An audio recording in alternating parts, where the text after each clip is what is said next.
Wonderful. Okay, thank you all so much. So tonight we are going to talk about the state of the economy and investing as we are today.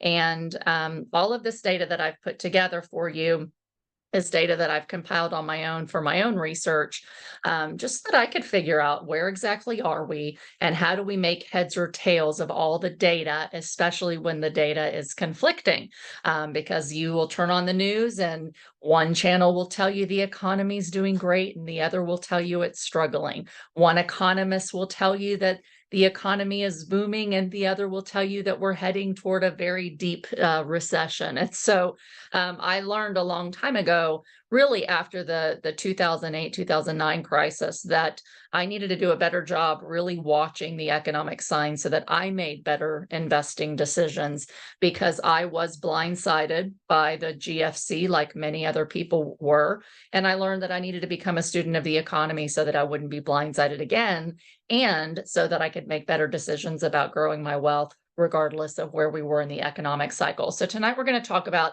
demystifying economic cycles.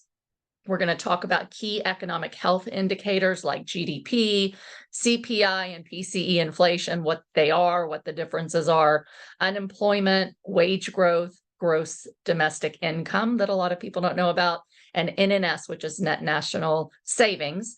We're going to talk about the current state of the economy and the key economic indicators and historical ranges.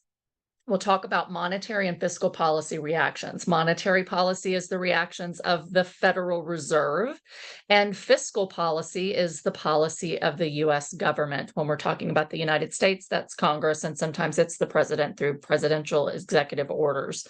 Then we're going to talk about potential threats to financial stability going forward, things like military and trade wars, pandemics, de-dollarization threats, US growing debt, and demographics and how that can impact our wealth. And then finally, we're going to talk about investing strategies for a changing world, whether we enter, because we will eventually enter all of these phases, a recession, inflation, stagflation, wartime, or expansion. So I want to start off with the disclaimer, and this is really, really important. So this presentation, number one, contains confidential information. I'm going to be sharing the recording with you, but I ask that you do not share it with anybody else. Also, this is just general information for me. I'm not selling you any investments. I'm not a registered investment advisor.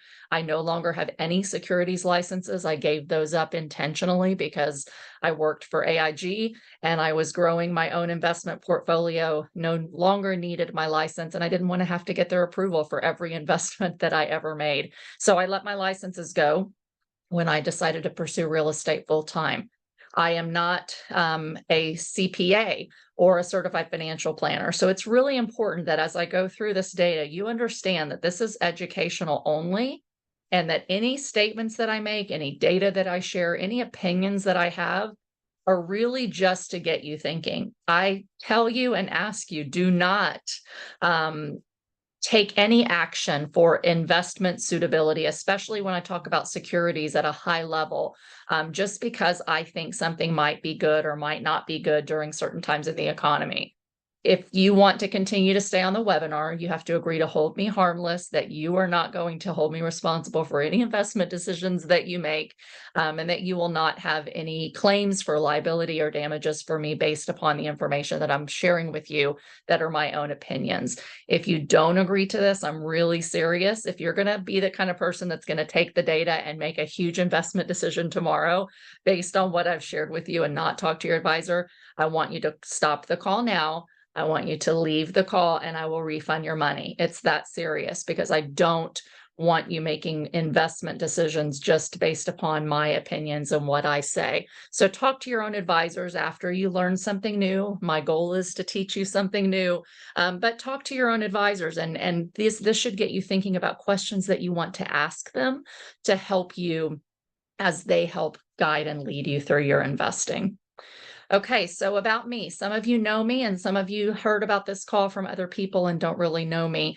I'm a full-time real estate investor, a syndicator, a real estate consultant and coach, an author and speaker, primarily related to real estate. So I started out my career at Bank of America. I was a financial relationship manager in their private bank department, managing the wealth of the top 10% of our clientele in Houston.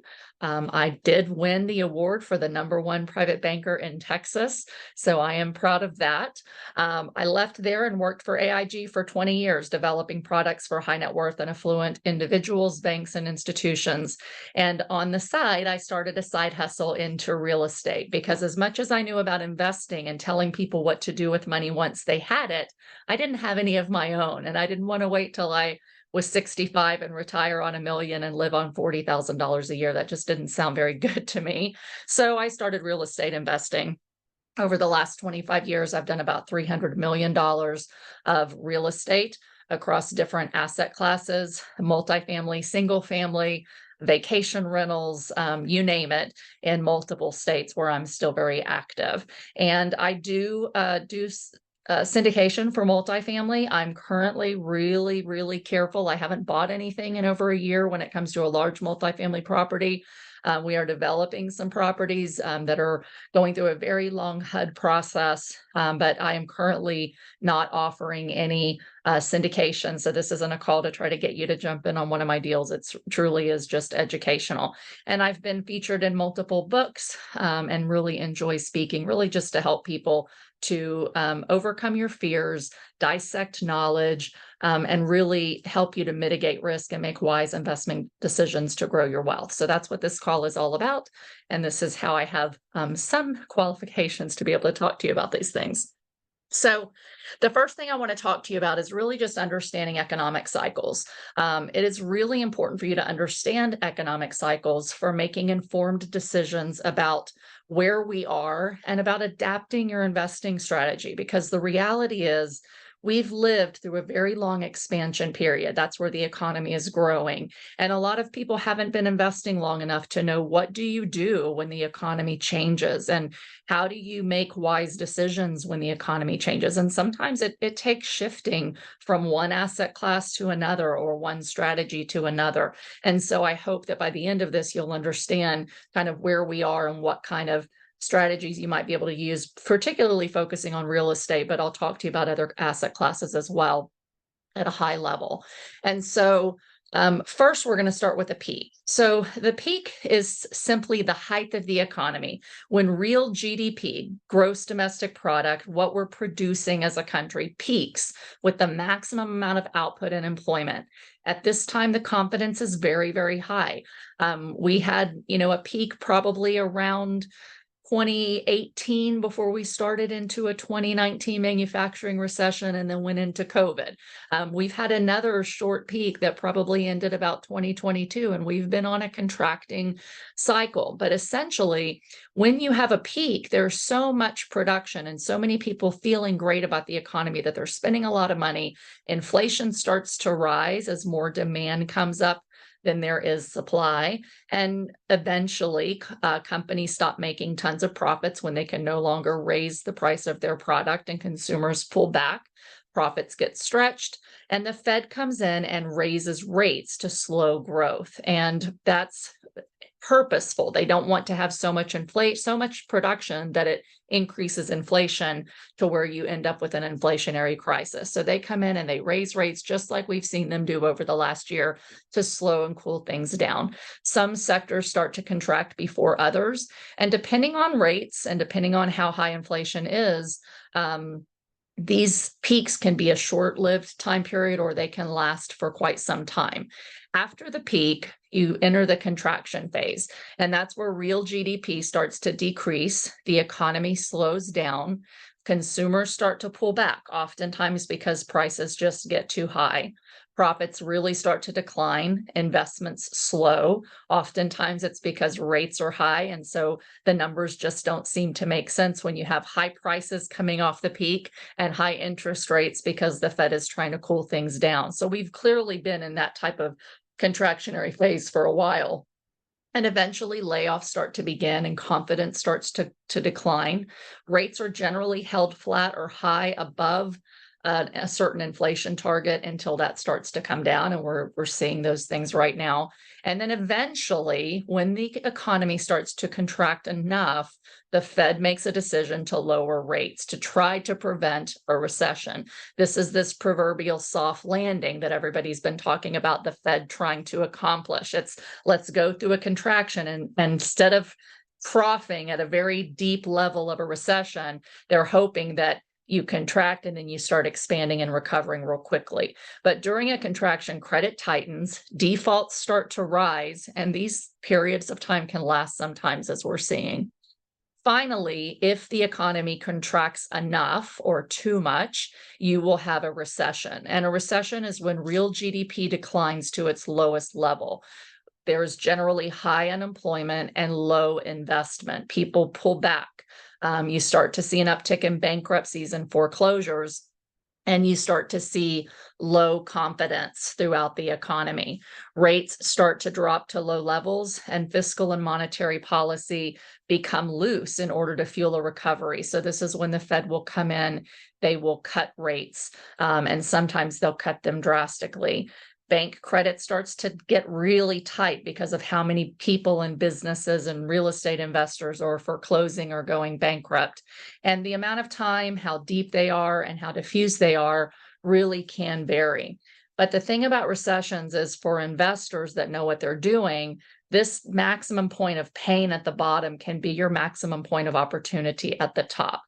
And then finally, after the recession, because the Fed is going to flood the system with cheap, low rates, and usually the Congress is going to give you lots of money, and the Treasury is going to pump money into the financial system to get everybody spending again, it'll start stimulating a recovery or an expansion period. So from the bottom to the time that you're kind of recovering back to where you were, that's considered the recovery period, where real GDP starts to grow again.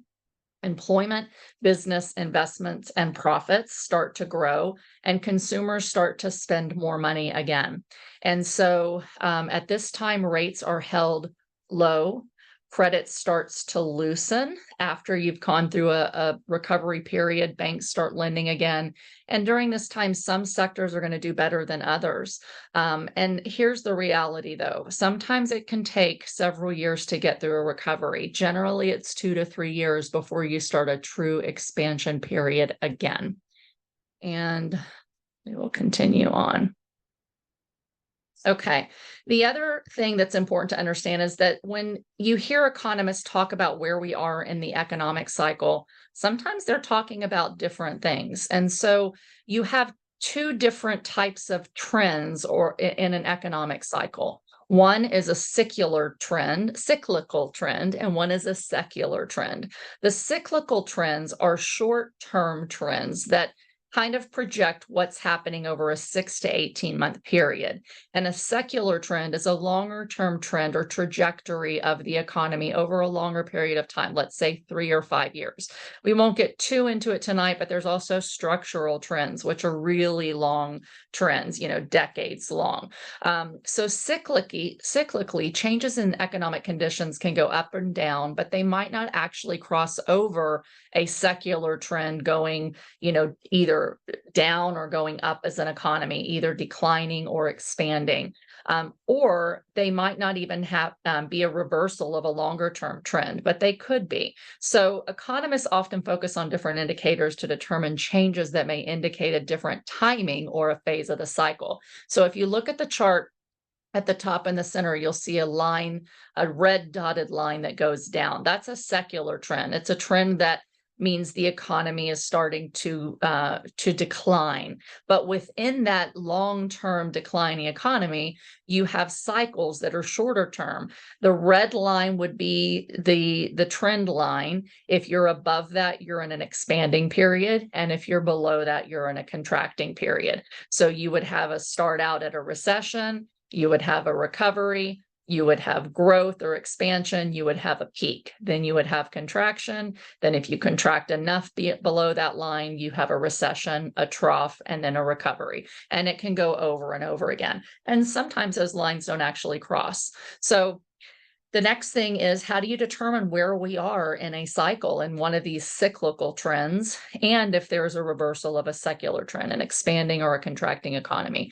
So economic indicators help us determine where we are in the cycle. And what is really causes so much confusion is that people don't understand the difference between the length of time that certain data points in an economy predict what's going to happen and where we are and whether we're in a recession or not.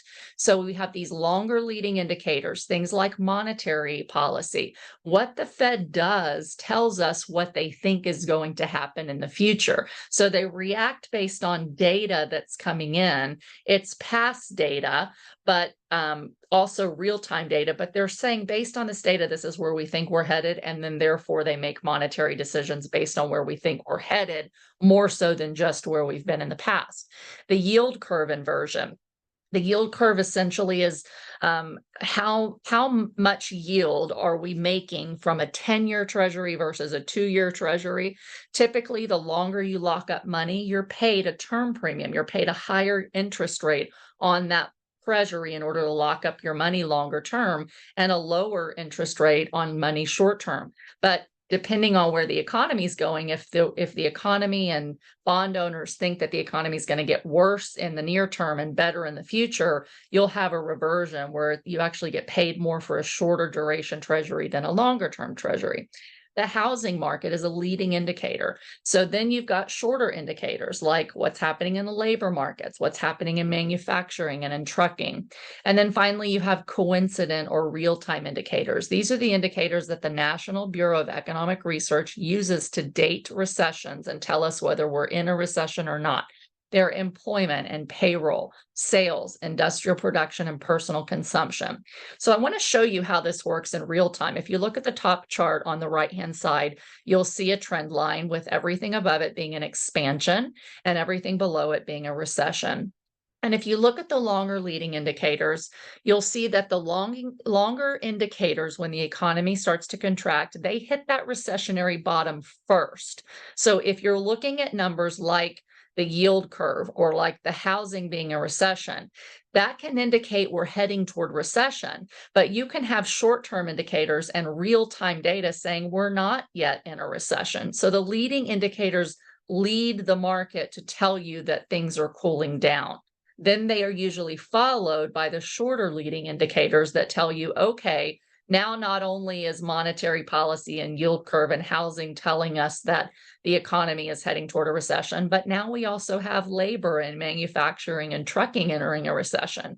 And you might not be in a technical recession yet, but these things are leading the curve, telling you that you're heading there. And then finally, you have coincident or in real-time indicators. And that's when, after everything else is starting to climb, eventually everything else breaks and employment falls, unemployment goes up, payroll or wage growth comes down, sales miss their targets, production falls, people stop spending as much because they start seeing layoffs. Once you have most of those indicators in recessionary territory, then the NBER is going to declare you're in a recession. And the reality is they usually don't declare that you're in a recession until about 6 months after it's begun. And at that point, you might not have that much time left to be in a recession. It just depends on the recession itself. An average recession lasts somewhere between 10 and 18 months. Some are much longer and some are actually shorter.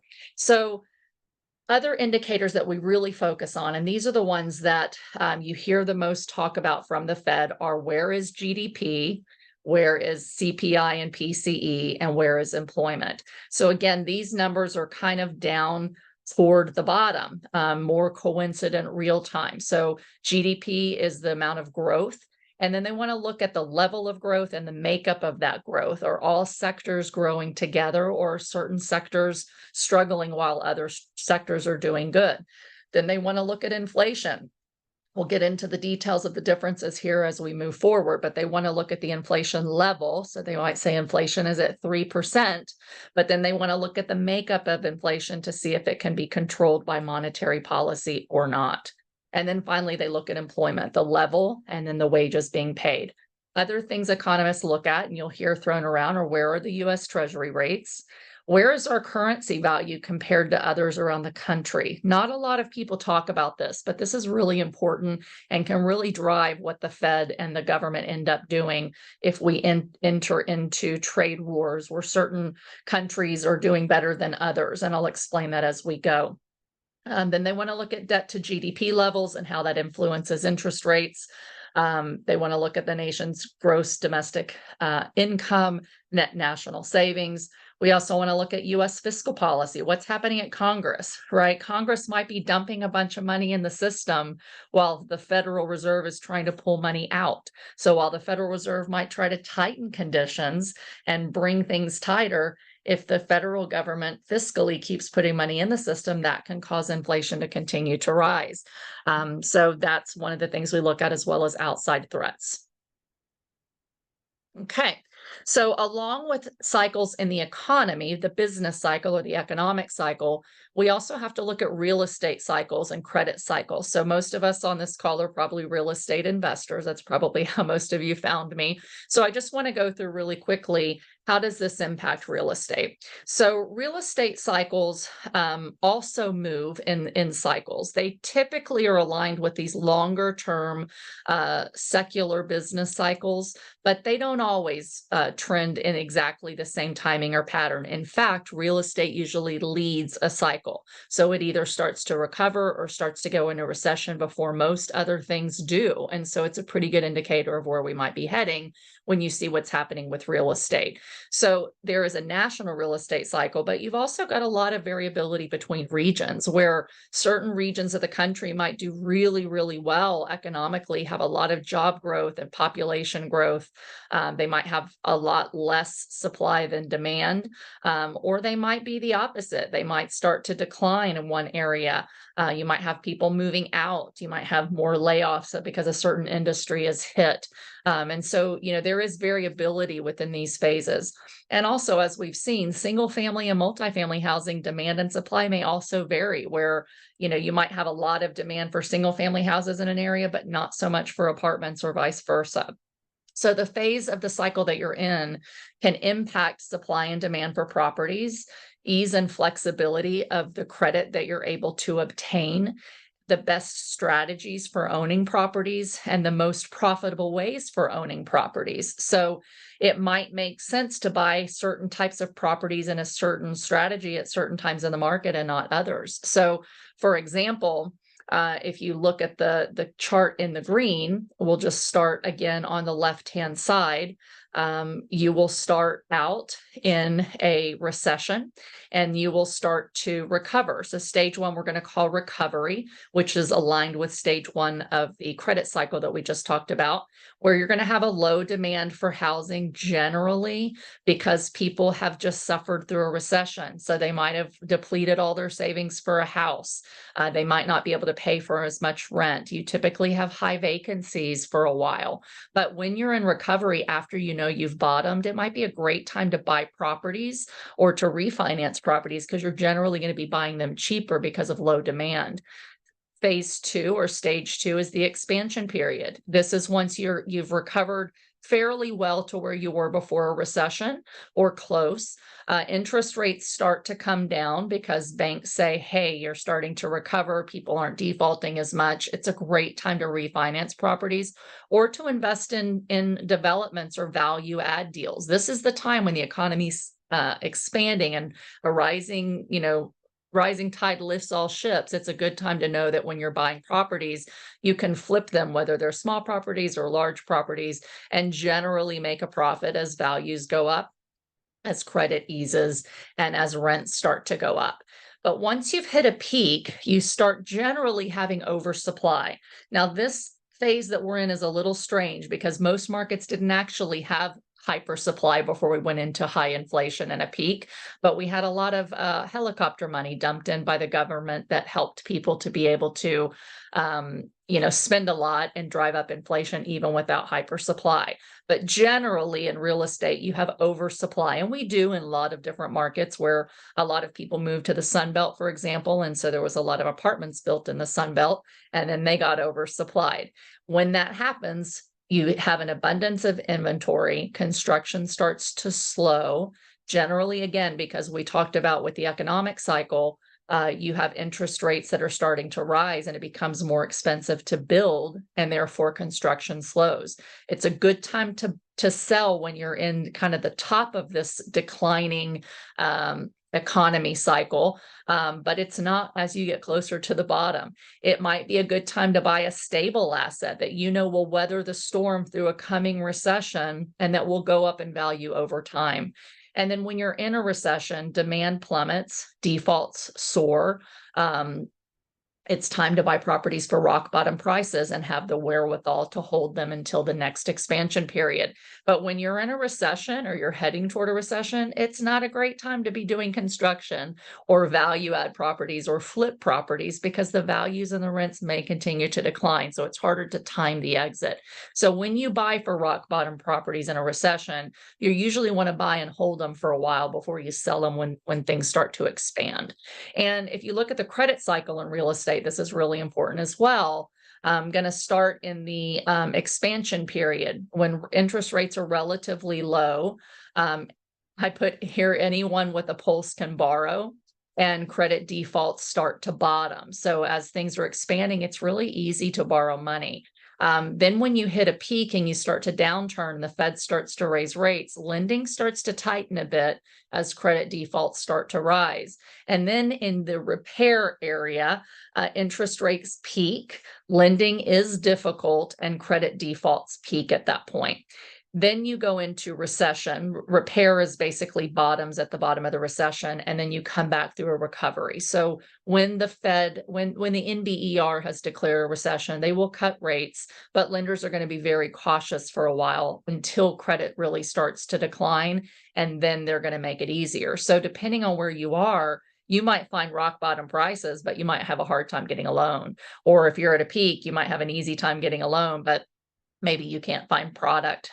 So these real estate cycles tend to change about every 18 years. And so just as an example, we had an expansion approximately starting in 1990 that peaked in 2006.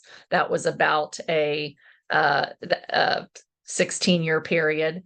Then we contracted in 07, bottomed in 09, recovered 10 through 12 by most indicators, and we're expanding again from 2013 to 2021. So from expansion to expansion, peak to peak, contraction to contraction, and bottom to this bottom, which we might or might not be at yet, maybe this year, maybe tomorrow, maybe next year, they're averaging right now about 15 to 16 years. So very similar to these longer term trends. Okay, so economic cycles since 1995. I just want to show you visually kind of what happens with these cycles. So if you look here, you'll see that the section on top is the GDP growth as a percentage from the year before. And I started this chart by macro trends started in 1995. And what it shows you is that generally the GDP has grown somewhere between 2 and 5% most years, but has times when it goes lower. So if you look at around 2002, you'll see that we had a decline. So we were having a contracting economy, but it did not enter a recession. It just almost went down to, let's say, 1%, and then it started to go back up. So you can have a declining economy, a declining contracting cycle, but not hit a recession. And then it went back up. And then everybody knows what happened in 2008, 2009. We were in a recession. But you'll see down below, when it goes down in red, we're in a contracting cycle. When it goes up in green, we're in an expanding cycle.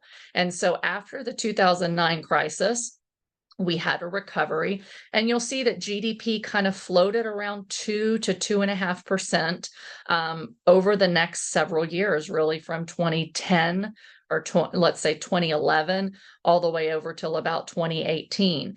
We actually had a manufacturing recession in 2019 and started a contracting economy, as you can kind of see here, even before COVID. And then COVID really put us down into the edge into a deep recession. Then we had a quick V-shaped recovery, as they call it, where GDP was high, inflation was high, and now GDP growth is trending back down to 2. So the US had positive but low growth from 2000 to 2019 with 3 major contractions and 2 recessions, okay? The contractions, again, are generally, they generally lead to a recession if they're deep, but not always. But we have yet to hold a pre-Great Financial Crisis level of GDP growth consistently longer than, about 2 to 3% at a time. So that is a trend that I think will continue. I don't think we're generally going to see, 4, 5, 6% GDP growth over the next several years. And I'll show you why I think that as we go. So will we have a recession? Let's look at the economic indicators and the policymaker data to see what it really shows us. So where are we in the economic cycle? Before COVID, we had the longest expansion period ever, which lasted somewhere between 10 and 13 years, depending on when you time it. All asset values generally rose, and everyone looked like a rock star. Social media looks like everybody was, doing great things and just making so much money.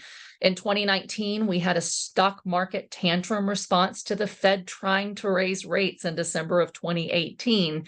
To kind of cool things down. And as a result of the stock market sell-off, the Fed actually reversed course and went back to a little bit lower rates.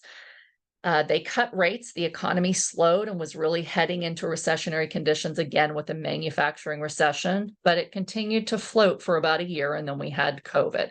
So post-COVID, we've had recession, we had a quick recovery due to massive amounts of fiscal and monetary stimulus. We had excess savings, a lot of excess spending, and a lot of economic growth as a result. Companies hoarded workers, wages grew, and supply chains were disrupted. We've all lived through this. There's multiple wars still ongoing with no end in sight. We've had some oil shocks. We've had massive consumer inflation, the largest in my lifetime that I can remember. I was born in 1974 during the Volcker years, but don't remember it. We've had asset price inflation of almost all assets, and we've had record corporate profits. All of that, however, is starting to weaken. We now have significant wealth inequalities, with 66% of American households living check to check, and some surveys say 80%, so somewhere in that range. So at least 2/3 of households are living check to check with less than $1,000 to $2,000 saved. The Federal Reserve is fighting inflation with these rapid rate hikes while attempting a soft landing. That's that point in the cycle where you don't quite cross the recessionary path and you start to expand again.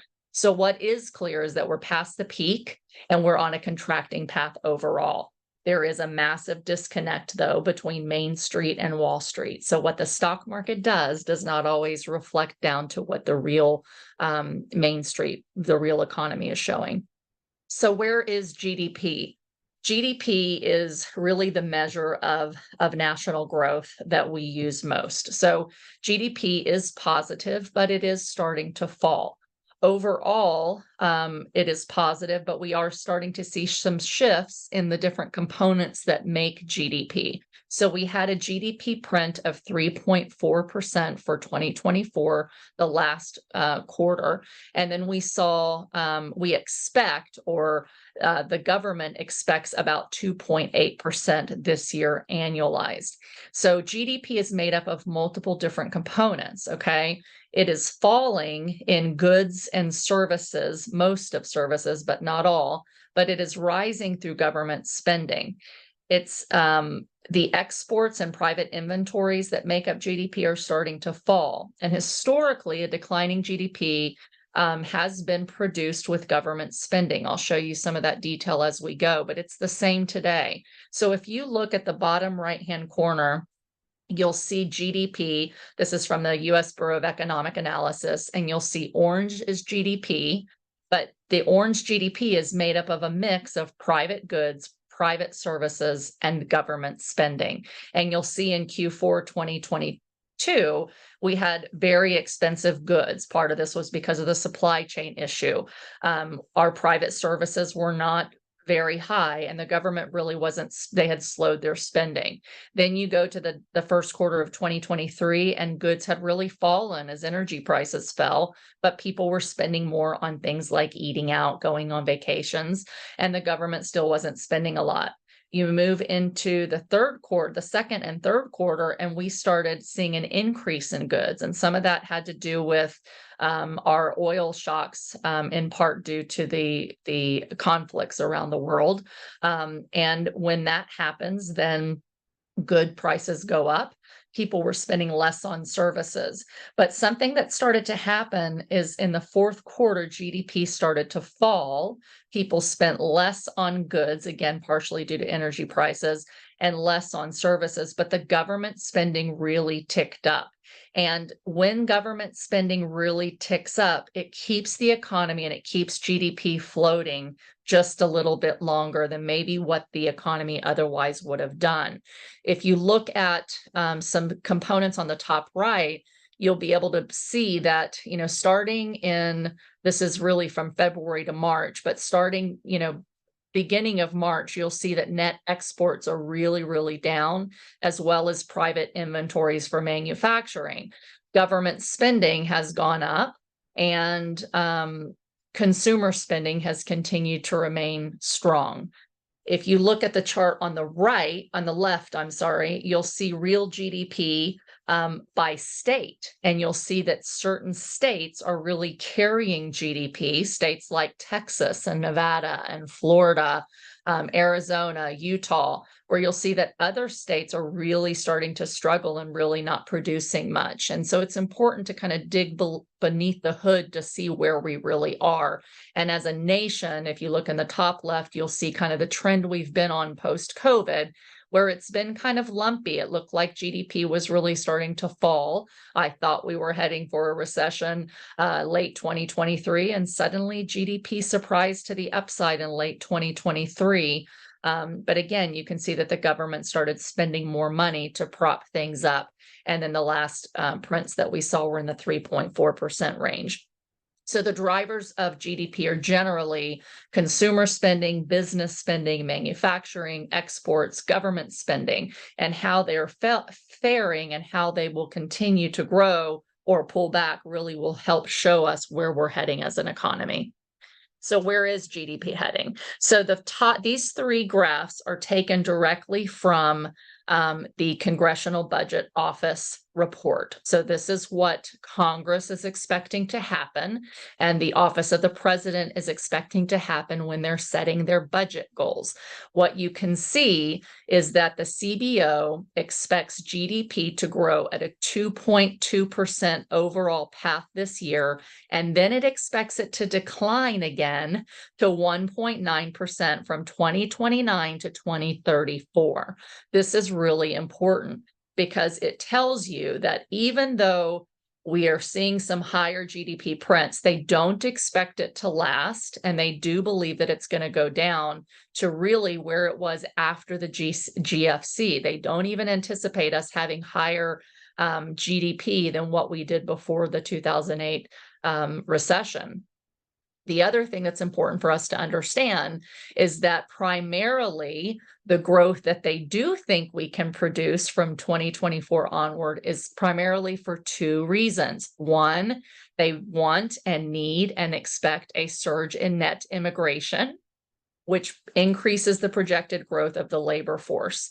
And then two, you'll see in the next section that they expect the Federal Reserve to respond to weaker economic conditions in 2024 by lowering interest rates. So they expect that the economy isn't going to grow as much, that consumer spending will slow, building will decline, and we will have a weaker economy. And then when economic conditions weaken, the Fed will lower rates, and that's what they're going to hope will continue GDP going up just slightly rather than being in a recession. So one of the things that I've learned is that regardless of what we think and what the economists think is going to happen, even though the Fed is supposed to be apolitical, they coordinate well with Treasury and with Congress, and they all have a path that's very similar where they think things are headed, and where, quite frankly, they're relying on things to head in order to meet their budget goals. They often miss their targets, but it's important to know what the government says is going to happen, because then it makes sense when we see things happening as to where they might go. So GDP is slowing. The Fed expects to lower rates in 2024. Congress expects them to do so as well. And they do expect to increase production in 2025.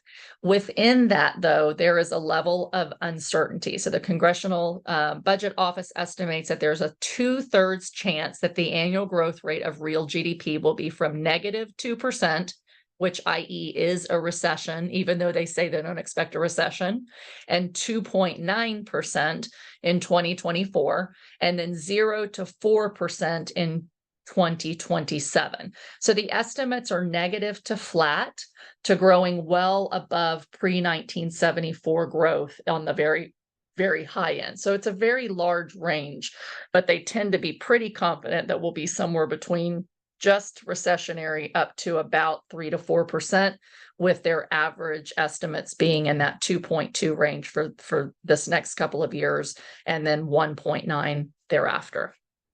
Okay, so that's the Congressional Budget Office reports. Now we're going to look at the Federal Reserve estimates. So the Fed is projecting lower growth than in the past as well. They're projecting 1.3% total GDP for 2024. Even though we had a strong start to GDP, oftentimes in the beginning of a year, and especially the beginning of an election year, you do have stronger GDP that starts to pull back later in the year, and that's exactly what the Fed is projecting.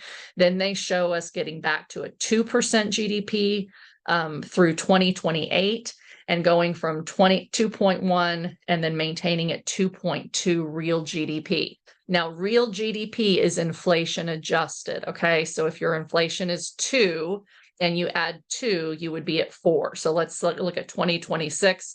That would be a 2% inflation, a 2% GDP, and a 4%, headline GDP. Actually, I'm looking at CPI. Let's look at 2024. CPI of 2.5 plus 1% real growth would be a print of 3.8% for that year. So again, the GDP that we're looking at that they're saying is so high at 3 includes inflation, okay? So one other thing on here is that it relies on 0.1% of the GDP from exports. So if you look at the GDP price index, that is US production. And then if you look at the real GDP, that includes exports. So they expect GDP to fall and stay lower as consumers pull back and business investment starts to decline. So again, they're not expecting a recession. The question is why? And I believe the answer is why is because the government is continuing to spend, which is propping up the economy to just barely above recessionary. And I'll show you the data to show why I say that again as we move on. And again, they have some uncertainty as well. We'll look at the chart on the bottom was just produced by the FOMC March of 2024. And you can see the projections, median, central tendency, and range. So the range for real GDP for 2024 is they expect it to come in for the year between 1.3 and 2.7%. The median of the central bankers that were essentially surveyed to see where they thought we would end up is 2.1, and the central tendency takes out those voting members of the FOMC, the high end and the low end range, and says, where do the majority of the FOMC voting members see us landing? And they believe we will have real GDP of 2 to 2.4% in 2024. The median for beyond 27 is 1.8%. So again, it's a lower GDP, a lower growing economy over the next decade or so is how far out their projections go than it was before. And again, the estimates for as of yesterday, as of today, April 24th, by some economists are now saying 2% for the year rather than 2.1. So we're pretty close. So this is a growing economy, but a very weak economy and much weaker than pre-COVID. The chart at the bottom just came out today, and this was put out by the BEA, economy.com, the New York Fed. Basically, it's a compilation of the estimates as of this last week or two of where GDP is going to come in technically and officially for the first quarter of the year. And they're averaging about 2%. Okay. I'm going to talk to you about where I think the headwinds are to GDP. Tailwinds means things that are pushing GDP up, things that are good for growth. Headwinds are things that are pulling growth down that are going to cause more of a contraction. I clearly see in the data many more headwinds than I see tailwinds. So I don't see a lot of things naturally stimulating a lot of growth for the real economy in the next couple of years. If you go out further, yes, but in the next couple of years, it looks like most of the trends are going to pull GDP downward. So we're calling that a headwind. So the first thing is the stretched consumer. We have 66% again of US households living check to check. Credit cards are maxed. We have $143 billion in new credit card spending in 2023. We've had 9 quarters in a row where growth in credit card spending grew faster than real retail sales. So what that tells you is even though everybody's looking at retail sales and saying people are spending a lot of money and that's creating growth and that's going to create more inflation, the reality is they're putting that money on credit card debt. And so is the consumer really strong or is the consumer really stretched? And the reality is they're putting more on debt than they are actually spending in retail, which means they're putting other things on credit card like rent, medical care, and things of that nature as well. Auto and credit card defaults are rising much stronger than they were in 2020, especially in younger and lower income lower income brackets where they've really started to deplete their savings. We've had rising vacancies and evictions across most states. Insurance and tax increases are really high. Layoffs have gone up significantly and wage growth is slowing. And households that make over $125,000 a year are significantly spending less now on retail, things like high-end handbags and high-end clothing. A lot of those companies are starting to report negative earnings, and some of them are actually declaring bankruptcy. And the other thing is the lower income bracket and the ages of 24 to 34 are overspent. They spent a significant amount of the money that produced GDP, but that's now been falling in both the age bracket and the lower income bracket since July of 2023. So you'll see here the savings balances at the bottom have started to really come down as people are starting to deplete their savings that they got through COVID. Retail spending, you can see it's starting to trickle down. It's still high, but it's definitely starting to on the downward path. Then we're going to talk about the manufacturing slump. This is really, really important. So as I mentioned, we started a manufacturing recession in 2019. It was kind of flatlined, and then COVID really pushed it over to the edge. But post-COVID, fourth quarter of 2020, we seemed to have a manufacturing boom. And you can see at the top left that we had strong manufacturing through the third quarter of 2022. And ever since then, other than one quarter in 2023, manufacturing has continued to decline. Manufacturing orders make up a significant portion of GDP and growth and employment in the economy. And what you'll see is that a report that just actually came out yesterday, I'm sorry, the day before yesterday, but I saw it yesterday.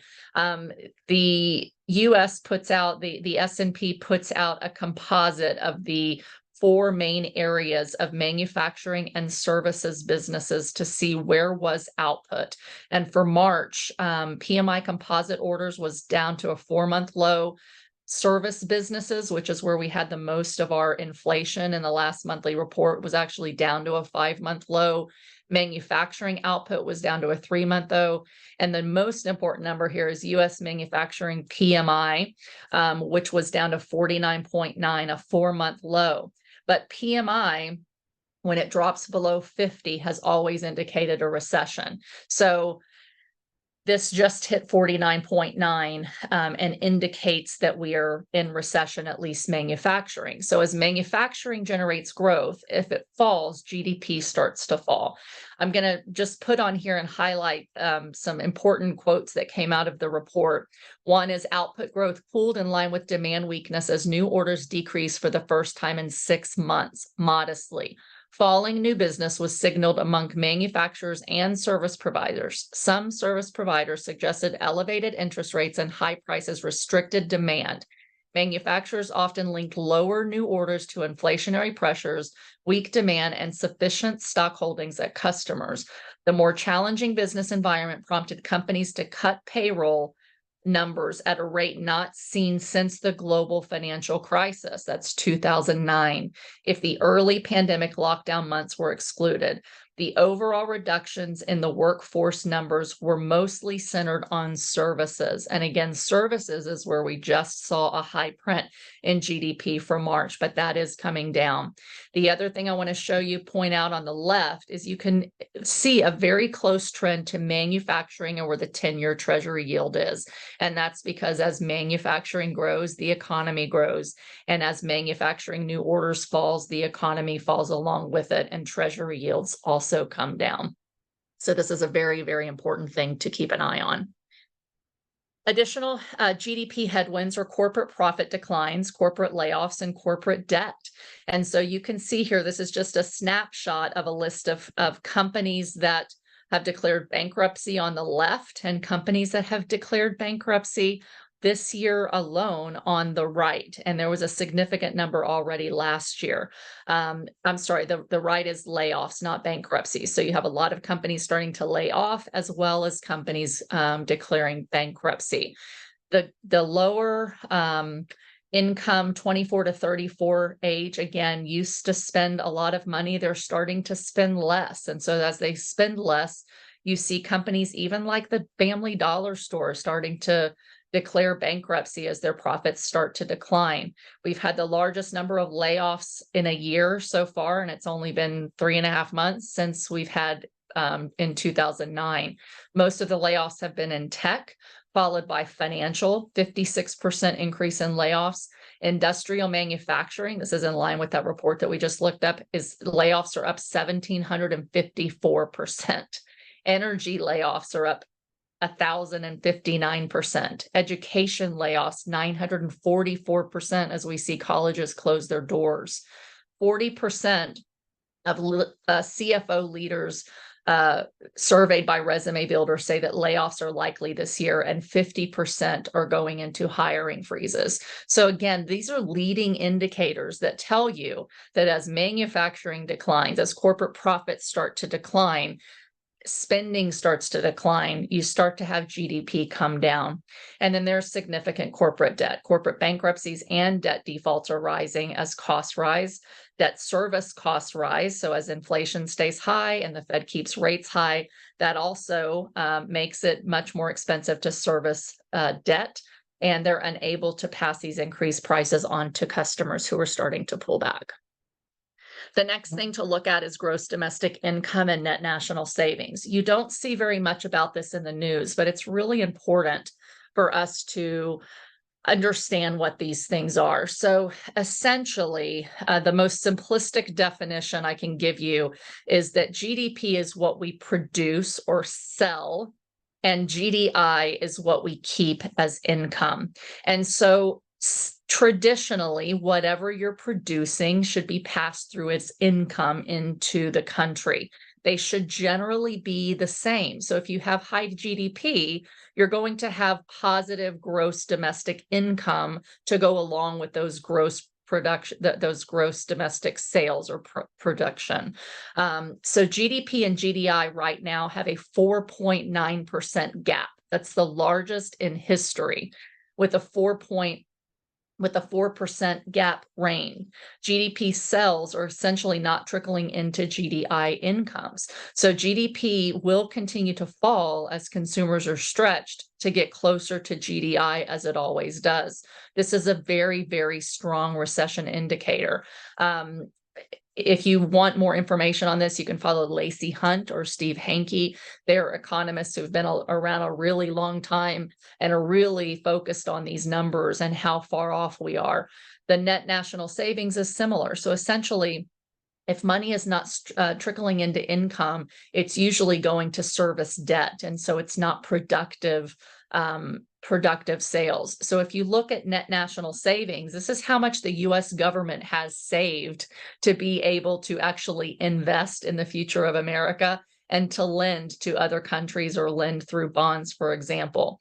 As the country goes into debt and has insufficient tax revenues, gross domestic income goes negative, and it's a drag on the economy. So if you look at history over time at the chart on the bottom, you'll see that we had negative or declining net national savings, gross national income on an adjusted basis over time. But when it goes negative, it's always a deep, deep recession. Going negative means it's basically just falling. And so you can see that it's on a below zero trend, not only through 2008 and the great financial crisis, but also through COVID and now. So it's the third time in history. We've had other recessions, but when it's been a negative net national savings, we've actually had very deep recessions, and so it has gone negative, and that is a something really recessionary for us to watch. Okay, trade and currency wars. This is something you're also not going to see very much about. However, we have had a couple news stories really pop up about this, and essentially, as growth slows globally, countries produce excess exports and they devalue their currency to have cheaper exports versus the dollar or the Chinese currency, for example, and to increase their own GDP. This leads to currency and trade wars. So countries, the US, for example, doesn't want to have an extremely strong dollar, because if our dollar is strong compared to other currencies, then we export less because it costs countries more of their own currency to purchase things made in the US denominated in US dollar debt. So China has been actually devaluing their currency for quite some time, and other countries are following suit to devalue their currency to be able to keep up with their exports and to produce basically growth for their own countries rather than giving money to other countries to import. So as China devalued their currency, Japan was just in the news for devaluing their currency. I think they're starting to raise it a little bit now, but multiple countries have followed. And with a strong dollar, i.e., the US economy has still continued to be fairly strong compared to other countries, and our treasury rates are high. A strong dollar is not what the US government wants, because they don't want to reduce GDP by reducing the ability to export. And as you saw in that first one of those charts that I showed you, where exports have been down quite a bit over the last several months, the temptation might be for the United States to devalue our currency, similar to what they did in the 1930s with very similar currency wars and trade wars, and in the 1800s during the opium crisis. So this is something to really keep an eye on. How does the Fed devalue the dollar? They essentially allow more inflation. So if they allow a little more inflation, that can start to devalue the dollar, or they could try to weaken the dollar compared to gold prices by buying up gold. So it's just something to keep an eye on. Don't know that it's going to happen, but I'm starting to see some rumblings about this. You saw Janet Yellen just go over to China and tell them to quit sending us their excess production. In other words, quit producing more than you need to export it to us so cheaply because we want to export our own goods. And so, we're starting to see some government intervention in this regard, and it's something that I think we should keep an eye on because it could make the U.S. government allow more inflation, maybe print more money on the fiscal side, to put more money into the system to keep inflation high so that we can keep rates high, so that we can weaken our dollar. So just keep that in mind. Okay, deflationary demographics. This is a very, very, very important thing to understand. The United States has been on a 40-year secular trend of deflationary demographics. Our total fertility rate is down to 1.6 children per woman born in the US. It's the lowest ever and below the 2.1 kids per family that everybody needs to produce and spend and pay taxes to produce growth and fund social programs. The rest of the globe is already below us in terms of number of kids in many countries, and we're expected to hit a global deficit of people to continue production going by 2050 to 2099. So because of that, the globe will be competing for immigrants to come to their countries to produce GDP.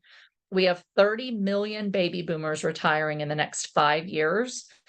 We will have fewer workers and spenders to raise GDP. Boomers spend a lot of money, and they're projected to spend $204 billion less in 2032 than they do today. 24% of them have pensions, 67% have less than $500,000 to live on, and a good 50-something% of that have less than $250,000. So they may have to rely on more than just Social Security, but we don't have an equal number of workers coming into the labor force. So what happens is when you have a decline of population growth, not just a decline of population in numbers, but a decline of population growth, the US government spends money to produce GDP through spending and through debt that's not produced from manufacturing, as the United States moved away from manufacturing many years ago as we started to export our labor force. And we're not producing from as much labor force. So what happens is the government spends money to produce GDP. I want you to look at the charts here so that I can show you how this works. So if you look at the 1970s at the top left, you'll see that the labor force was increasing. This is when the baby boomers were entering the workforce. So they were starting to work, produce GDP, and also spend a lot of money. And that's part of why we had inflation, because there was such a rise in production and people getting those wages and working. But after about 1980, you started to see a decline in the GDP growth every year as the labor force growth continued to decline. And because of that, you can see that the nominal gross GDP was starting to go down. You'll see that's very well aligned with the labor force on the right top, the population between 25 and 64, which are the ones that are mostly working. And you'll see that the trend is continuing to go down, where we are going to have less and less population growth in those age brackets that are working, which is going to bring GDP down over time. If you look at the left-hand side, on the second row, you will see GDP per dollar of debt that the government spends to produce growth. And then you'll see real GDP growth per capita. So starting back in about 1975, 1980, right around the time when the labor force started to peak, you start to see the government spending quite a bit more money to produce GDP growth. And what happens is for every dollar of debt that we spend as time goes down, we produce less and less GDP for that dollar of debt that the government spends to produce growth. Because of that, you can see on the next row, on the second row on the right, the nominal GDP growth and interest rates. What you can see is that the long-term trend is that GDP growth is going down, and therefore interest rates are going down. As growth falls, production falls, and the United States government has to keep interest rates low to incentivize people to create production.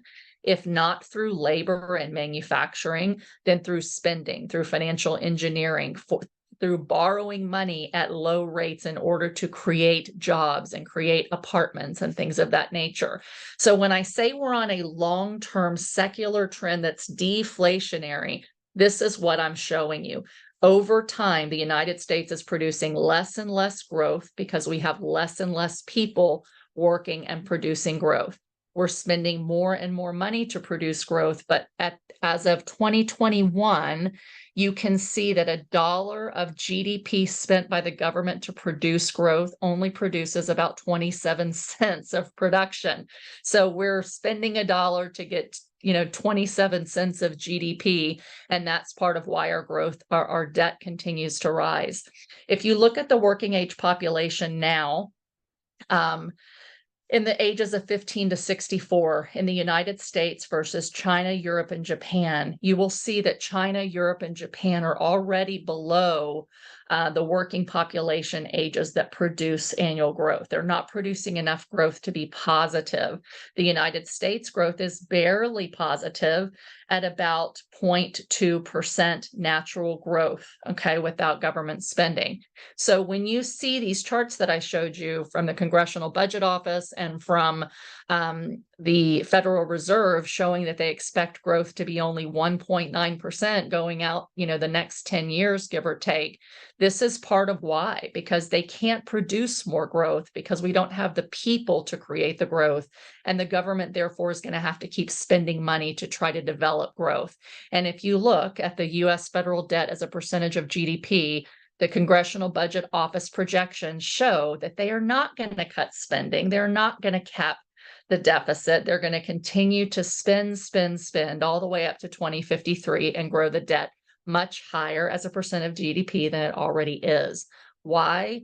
Because they have to produce growth, and they have to get people to have more people replace the exiting workers. We're not having children, and so therefore they need immigration. So again, this has nothing to do with what political party you are, but the reality is, regardless of what your thoughts are on immigration, the demographics is why countries are really pushing for more immigration.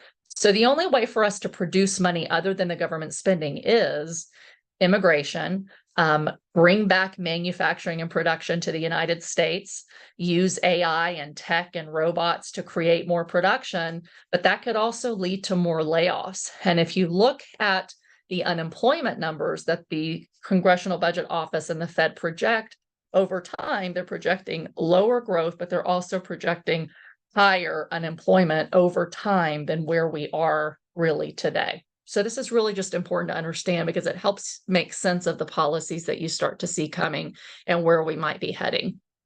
Okay, I know that is a lot, so stay with me. Now we're talking about inflation. Where is inflation? So we have CPI headline inflation, the consumer price index that measures inflation from a basket of goods that most people spend money on. It was 3.5% as of 2024 on an annualized basis, down from 4.9% a year ago. It was up in August and December of 23, and then again up in March of 24. CPI core excludes what the Fed calls volatile food and energy, which are less impacted by the Fed funds rate and less controllable by the Federal Reserve. So they prefer core because it's things that they can somewhat control based upon monetary policy. So it was 3.8% annualized March of 2024. 5.5% a year ago. It has been down consistently month over month. Core goods, core services, and housing are what make up the CPI core number. And so it's important to understand, where is CPI coming from? Is it coming from goods, services, or housing? Then we have CPI PCE. This is personal consumption expenditures, and it is the preferred number that the Fed likes to look at to determine where we really are headed. It essentially takes out most of the housing component. And so while core is 3.8 for March, it includes housing that was up 5.7%, certain services that were up 8.8. That's the number everybody's worried about. And then core goods that were down 4.4, where the PCI gives a much lower weight to housing than the CPI does. And then we have the PPI, the Producer Price Index, which is a leading indicator that if prices start to go up there, they will be passed into the consumer. If they go down there, they'll be passed down to the consumer. So PPI did go down to 2.1 March of this year compared to 2.3 March of last year. But it has been up December through March. So it could indicate that inflation, at least for certain goods, is rising. So I want to show you these charts because it's important to understand where the inflation is coming from and where the inflation, really is at this point.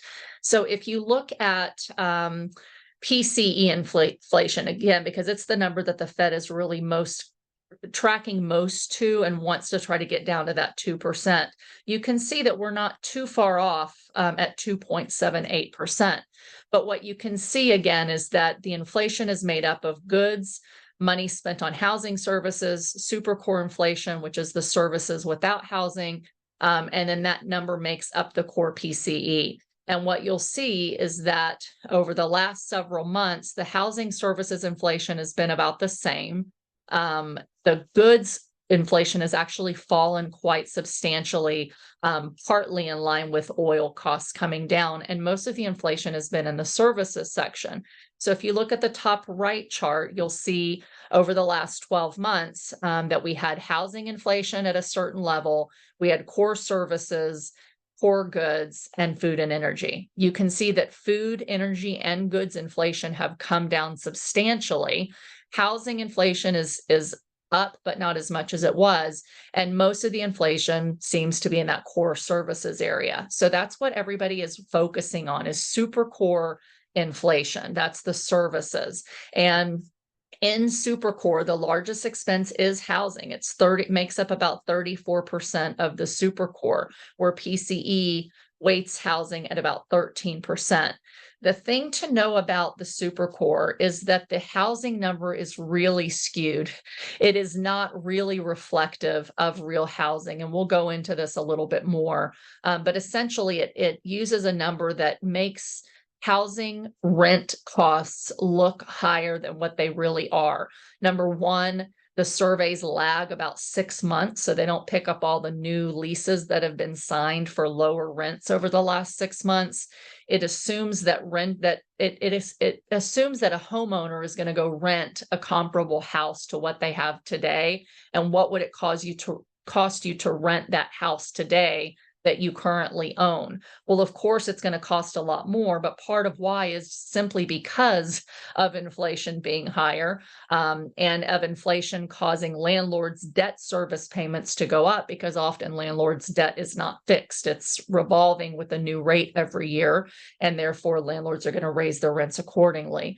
It also doesn't make any differences for neighborhood differences. People owning a $600,000 house might have to pay $5,000 a month, but how many people are really renting a $600,000 house? So this number really is inflated, and I believe it makes CPI look much higher than what it really is, because I do know from owning several hundred units with my partners right now across different states that rents are coming down.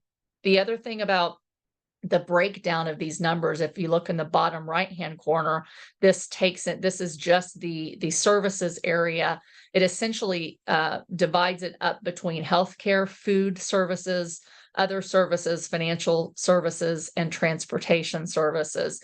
And a large part of the increase was actually in transportation services, which 22%, well, a large part of transportation services was a 22% increase in auto insurance.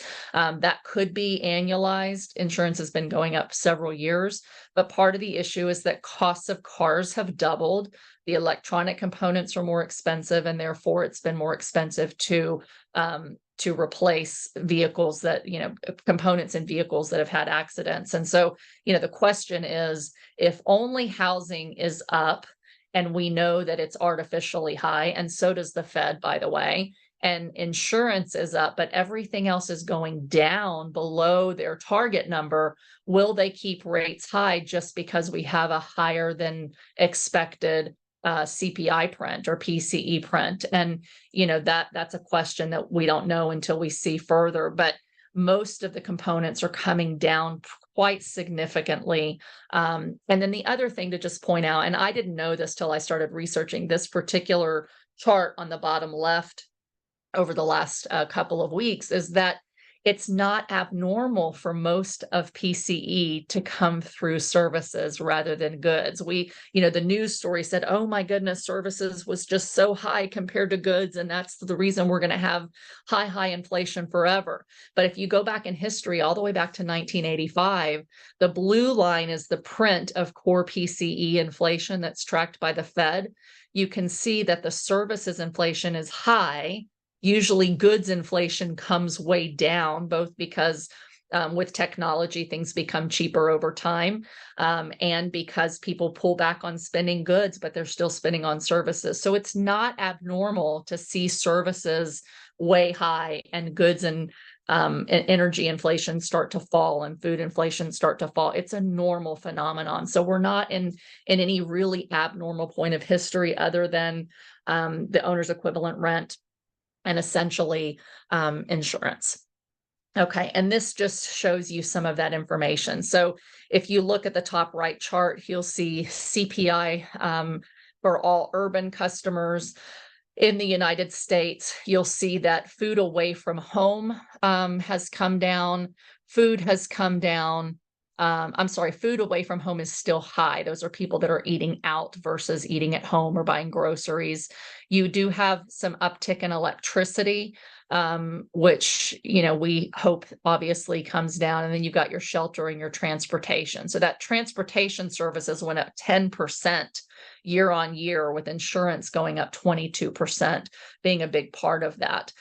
If you look at this housing that I was talking to you about, what you'll see over on the left-hand side, you'll see shelter versus all items other than shelter. So if you look at CPI for everything other than shelter, even with transportation being up, it's at 2% essentially. So it's the shelter CPI that's really making it look like inflation is much worse than what it is.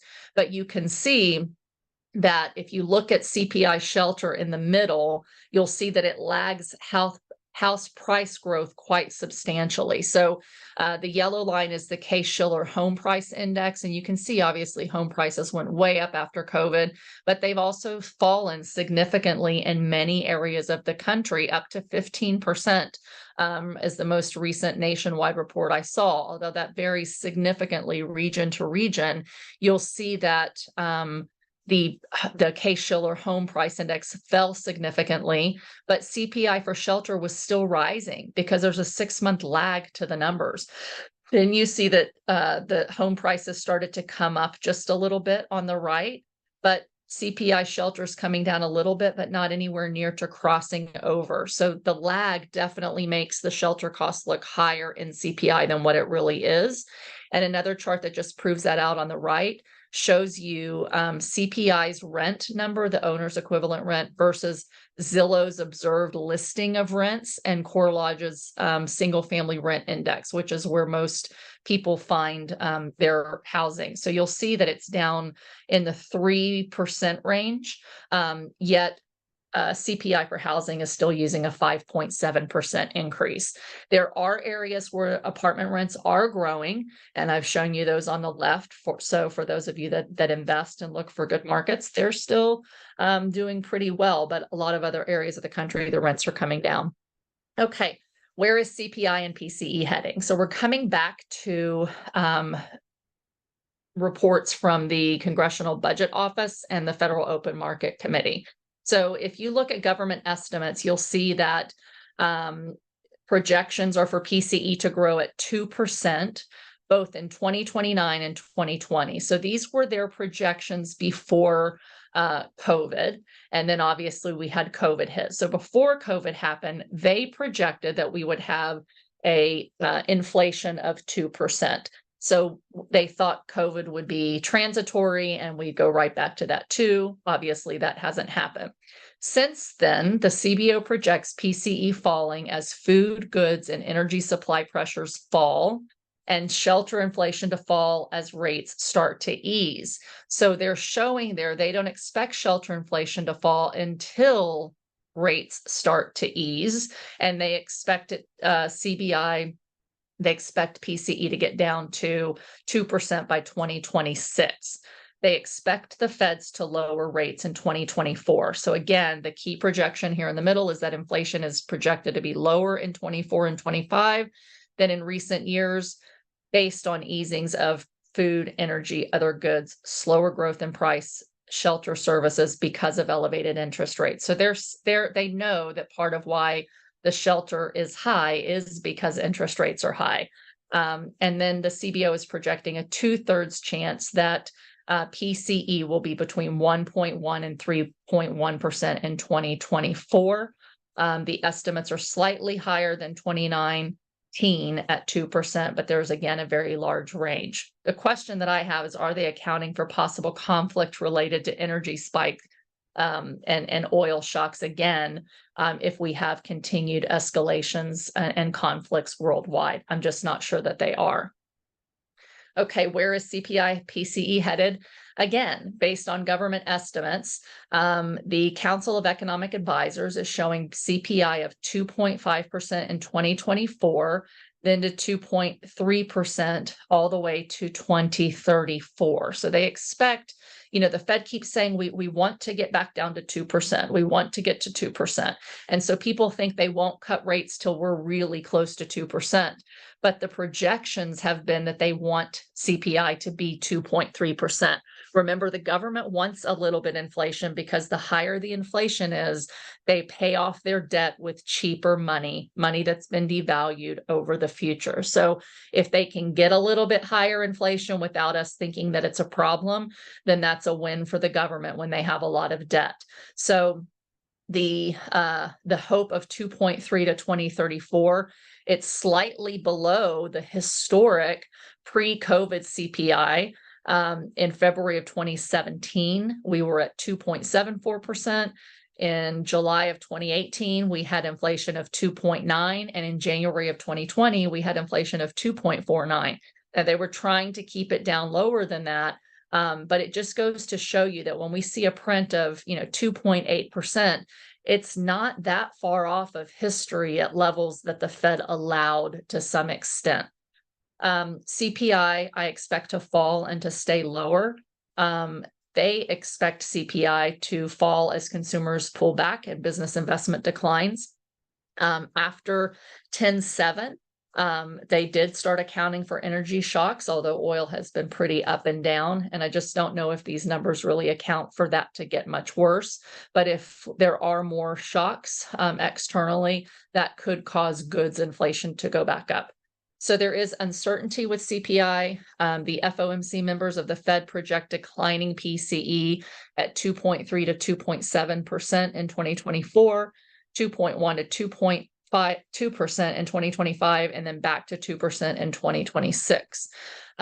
Again, the markets are kind of guessing as to when the Fed is going to cut rates, and they're trying to figure out, are we going to have slow constant growth, or are we going to have a quick deceleration? You can see on the left, again, this is directly from the FOMC board, kind of where their range are for where they expect PCE inflation. Notice they don't look at CPI on their reports. They're really looking at PCE. That is their targeted number. So that's the number we need to look at more so than CPI to determine what the Fed's going to do.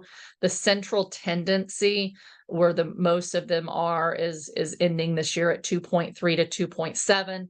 in 2025, next year being in that 2.1 to 2.2%, where they really want to see us, going forward. Okay. These are just a couple more charts for you to see history, because I think it's really important for you to visualize what the Fed does and where rates are. So 2% again is the CPI's stated Fed target, but we can see that it's actually a little bit higher than that in their projections. And CPI inflation rises when the cycle peaks before every recession. Post 2008, the Fed was pretty overreactive with quantitative easing and quantitative tightening. We've had a recession about every 10 years. The Fed is likely to keep that 2% inflation target, with acceptable being slightly below 3%, again, because of slow growth to GDP projections. If you're not going to produce as much as a country going forward, you can't afford to have inflation as high as you did before. It is important to understand that regional GDP is varying and it's starting to fall as well. If you look at this first chart to the right, you'll see the 12-month percentage change of the CPI by region. This is as of today from the U.S. Bureau of Labor Statistics. You can see that CPI is falling across every region, really, of the country. But I want you to note how oil crashes, natural disasters, booms, and other pandemics or the pandemic has impacted inflation in the last 35 years. You can see over at the top left where CPI was within that 1% to 3% target range for inflation. So that 2% target has been kind of a long-standing rule.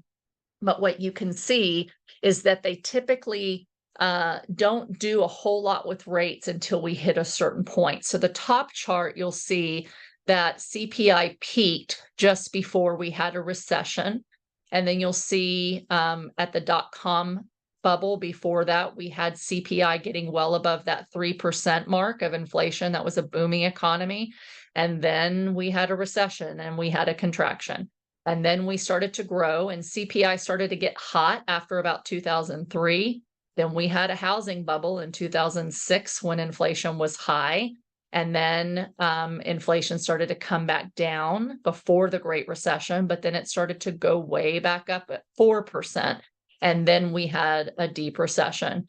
And then you'll see during the recovery, up until about 2011, we were within the range that the Fed likes to see of 1% to 3%. We had the bubble of 2011, and then it came down and stayed between 1% and 2%. We had an energy commodity price collapse in 2014, which really brought inflation down. It was deflationary. And then you can see that we kind of stayed in the 1% to 3% range until we had COVID. It started to peak up in 2019. We had that manufacturing recession. I think we would have gone down again, but we had COVID. Now, if you look at history, you can see kind of where the Fed target is again, and where rates spiked and at what point they started QE and QT. You can see quantitative easing is when they put money into the system and they lower rates, and quantitative tightening is when they take money out of the system and they raise rates. And you can see past 2009, they've done a lot more QE and QT than they ever really did. It was more of a new phenomenon at that point. But you'll see that the Fed started to react when inflation got to about 4% in 2009. They started to react when with easing until inflation got up over 3%, and then they started tightening when it hit almost 4%. Then they went back to QE because inflation was too low, meaning the economy wasn't growing. Then we hit our target. We had the taper that I talked to you about. Well, there was a taper tantrum. That's another history lesson where the Fed had to basically bail out the banks, the repo market. We had the COVID. We had a spike in inflation again near 2019. We had a COVID crash with all the quantitative easing.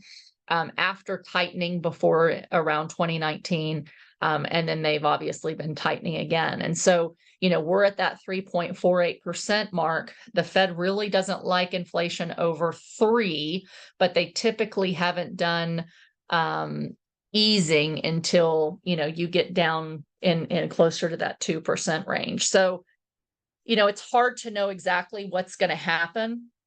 But if future shocks are more likely, we probably will have more periods of higher inflation and more recessionary conditions both at the same time, and more of this kind of back and forth tightening and easing to try to keep the economy fairly stable.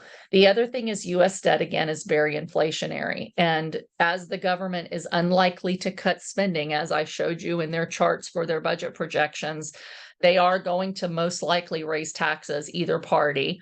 And for that to happen, they need to be able to produce some growth, and they need enough inflation to make us think that our wages are going up more, so that people don't riot with additional tax hikes. And that's just what history shows us. The alternative is that they allow more currency devaluation to pay down the debt with cheaper dollars, aka they allow higher inflation than that 2% going forward. So, does the Fed cut rates because of a softening economy, or do they leave them a little higher because they want real inflation? They just don't want to tell you why. I don't know the right answer on what they're going to do and when, but if we have a recession, they'll be forced to cut for a while. But I think inflation could bounce back again higher than it has been in the past into the future after a recession. So let's move on to employment. Where is employment? So the headlines say we have a booming job market. We've produced 354,000 and 303,000 jobs.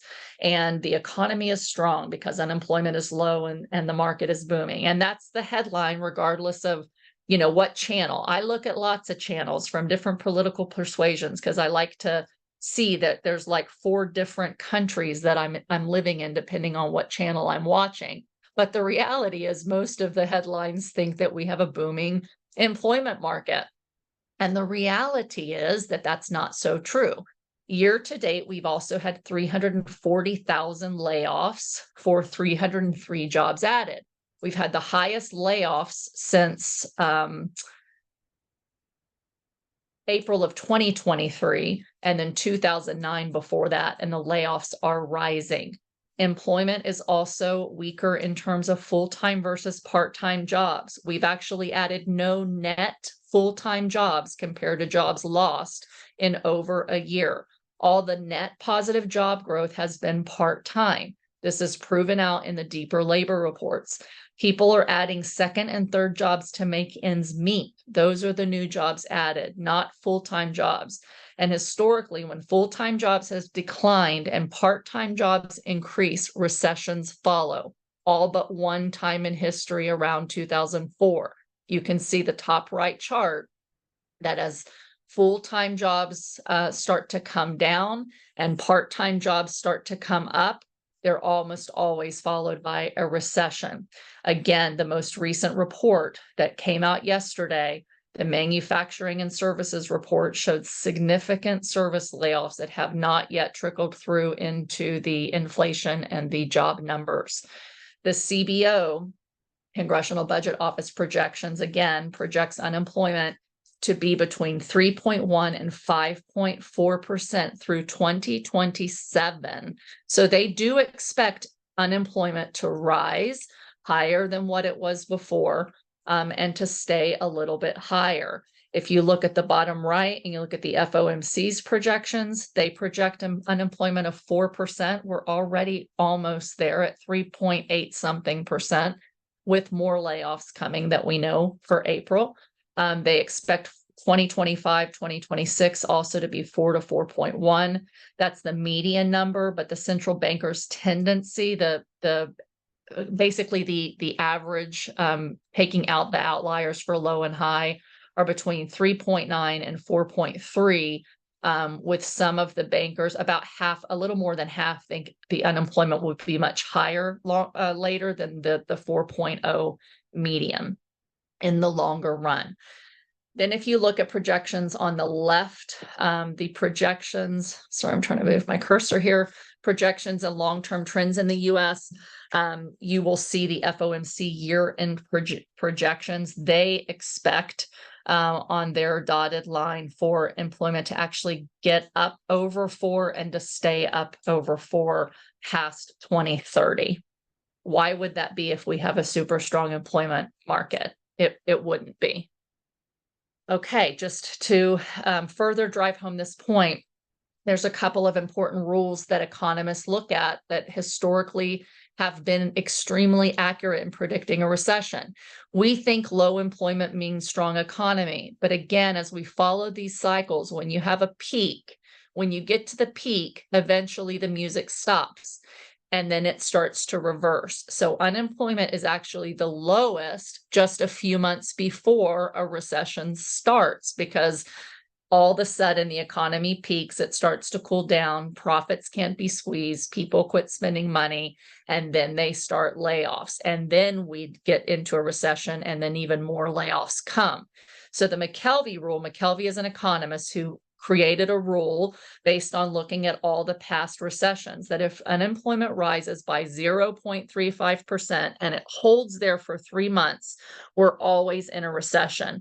That was triggered in February of 2024, indicating that we are in a recession today when it comes to unemployment numbers. There's also a rule called the SOM rule. And that is when a recession goes 3 months with an average unemployment rate climbing 50 bips from a 12-month low. For 3 months, we are in a recession. It's highly accurate. It's predicted every single recession since 1970. As of 2 months ago, we were 20 bips away from that, which is where we were just before the 2001, 2008, and 2020 recessions. But if you look at the SOM rule chart to the left in the middle, you will see that just now we've hit that trigger, that 0.5% on a 3-month rolling average, which would indicate that we are in a recession or extremely close. The chart to the bottom right shows you the unemployment rate change before and during recessions. And you can see that the unemployment rate change is low before recessions. And once a recession's declared, then the employment starts to really tick up. Another indicator is government jobs as a percentages of the new jobs created. When governments create more new jobs than 10% of the new jobs created, it always precedes a recession. And that's because the private sector isn't producing jobs, so the government starts hiring people to keep GDP going. In 2023, government hires were 24.92% of all job growth. It was 2.5 times the number of government jobs that precedes a recession, indicating that we are in a recession. So max unemployment level goes lower versus the past, according to all of these government projections. And again, the low unemployment happens just before recessions. Where is unemployment by state? So these are important numbers. Some of these are extremely recent as of today. If you look at the bottom right-hand chart, this is the change in the U.S. unemployment rate by state according to the Bureau of Labor Statistics as of today. So those states that are dark blue have had more than a 1% change negatively in unemployment rate in the last year. Those that are in the deep purple is 0.5%. That's the SOM rule. According to the SOM rule, which again has predicted every recession since the 1970s, we now have 20 states as of December of 2023. That is 39% of states that were triggered by the SOM rule being in a recession based on their unemployment rates rising, and there were more coming. I could not find an update to this chart since 2023. But there were 28 states, 20 states that had triggered the SOM rule in December 2030 in those top 2 charts. And then the 10 states below that had 2 out of 3 months recessionary based on high unemployment that would indicate they might be heading recessionary. Since then, the unemployment in February 24 versus 23 has gone statistically higher in 28 states, according to Axios, with only 3 states having lower unemployment than they did a year ago, and 25 states had flat job growth. 17 states had unemployment at 3.9% or higher last month, according to the Bureau of Labor Statistics, and that's over in the left-hand side. And you can see here a chart that I just pulled today, also from the Bureau of Labor Statistics, of the states whose unemployment rates are now at 3.9 or higher, indicating they're pretty much at recessionary levels. And then the number of unemployment claims as of the end of February per 100 people in the labor force is down on the left by state. And you can see that those numbers are climbing in certain states while it's okay in others. So it just goes to show you, if employment is declining and unemployment is rising in at least 40% of the states and continuing to grow, and that indicates recession, then probably we're going to have more unemployment in the coming months. The next chart is where are wages. So the headlines say wage growth is strong. It's at 4.5%, but that is not inflation adjusted. And so you need to understand, when you adjust it for inflation, wage growth is actually very weak at a 1.05% real wage growth. Wage growth did start growing, but it has been on the decline. The 2023 median wage growth was 3%. And although average was 7%, average is also skewed by high wage earners. So if you look at the bottom left-hand chart, you'll see wages versus inflation. And you'll see that inflation was way higher than the wage growth for most of into 2021 through mid-2023. And while wage growth did start to outpace inflation, it has not caught up with inflation. So people's total inflationary adjustment to their paychecks has been much higher than what wages has kept up. So what the Fed has started to do is they've started to track monthly wage changes so that they can see real time where wages are growing. I wish they would do this for household equivalent rent, but they don't. But essentially, they are now trying to calculate, the St. Louis Fed, monthly changes to wages for those receiving raises, as it's more accurate than total wages, because there are people that jump jobs, they get a better wage, but they might not keep that job, and other people get a lower wage. So what they're really trying to look at is raises. So they've taken out all of the people who are paid $5 or less an hour, like those that work at restaurants and get tips, because that skews the numbers. And it shows that wage growth is now back to near pre-pandemic levels, with the mean raises that are happening month to month now, and the median raises being 3.5% in 2023 versus 3.6% in 2018. This is really important, as wage inflation is one of the key drivers of CPI that economists get nervous about, because they don't want a wage price spiral, what they call it. So if you look at the bottom chart under the monthly percentage change, the people that are receiving a raise, the mean and the median, are really back to where they were pre-COVID. And so that shows, some weakening from where things were, meaning wages are not growing any longer as layoffs are increasing. So where are wages going long term? This is going to be the chart that really depresses people, and I apologize for that. But after you see this, you're going to want to start taking more control and doing more investing instead of just wage earning. So if you look at the top left, first of all, I'll say the headline again is that wages are strong, but the reality is inflation hides real wages versus CPI versus inflation.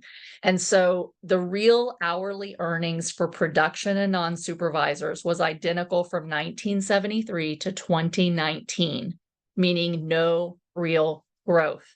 So if you go back and look at the chart to the top left from Statista, workers in February of 1973 adjusted to March 2019 dollars. So they basically did a CPI adjustment backward and forward to March 2019 dollars.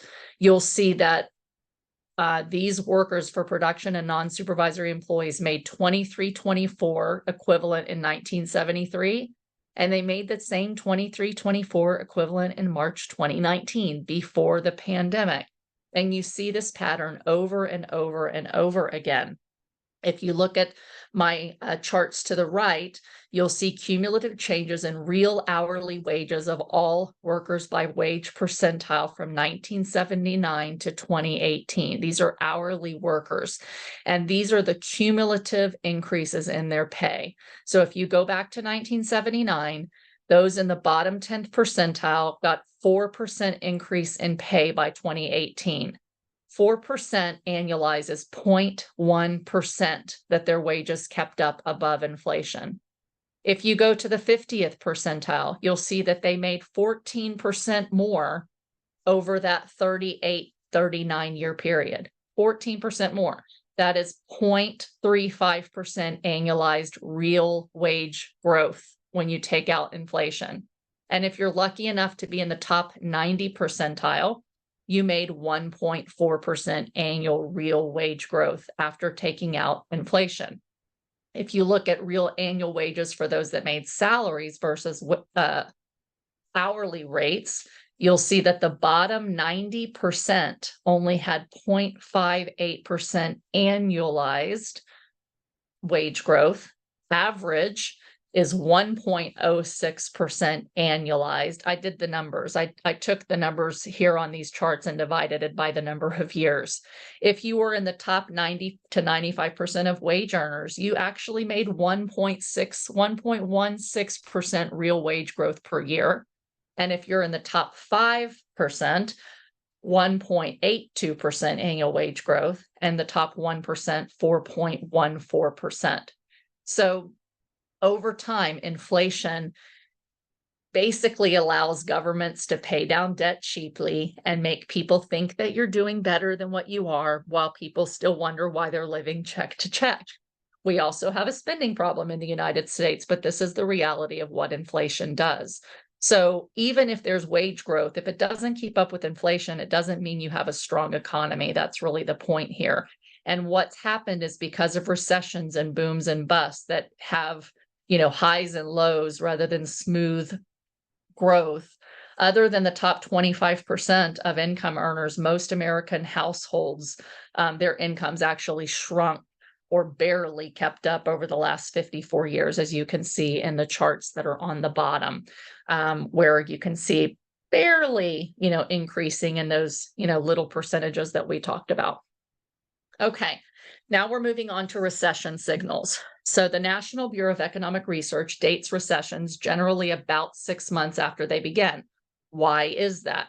Because one of their key things is looking for 2 quarters of negative GDP, which takes 6 months to see that you've had negative GDP.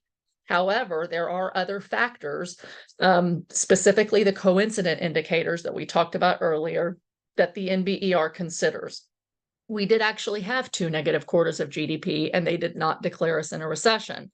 Now we have positive GDP, yet all these other numbers that I just showed you are very, very recessionary.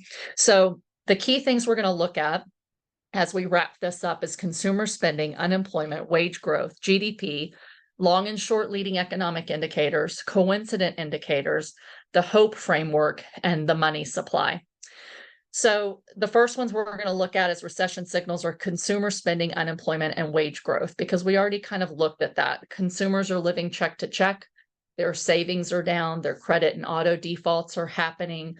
Evictions are rising. Wage growth is slowing. Large wealth and income gaps, as we talked about. And we have a very bifurcated economy, with the low and young income workers actually spending the most, keeping CPI up, but starting to be tapped out. And then those who make over $125,000 really slowing down their spending as well. PCE is made up 68% of consumer spending. So the question is, how will PCE and inflation continue to rise if the consumer has already pulled back and is going to continue to pull back as wages decline and as layoffs decline? I don't think that they will. Unemployment, again, we've looked at the details, but the McKelvey rule shows that we're in a recession. The SOM rule shows that about 40 to 50% of states are in a recession. The others are close. Government jobs being 25% of new jobs created show that we're in a recession or close, and the layoffs and corporate bankruptcies, highest since 2009, will continue to squeeze the consumer leading most likely, in my opinion, to a recession.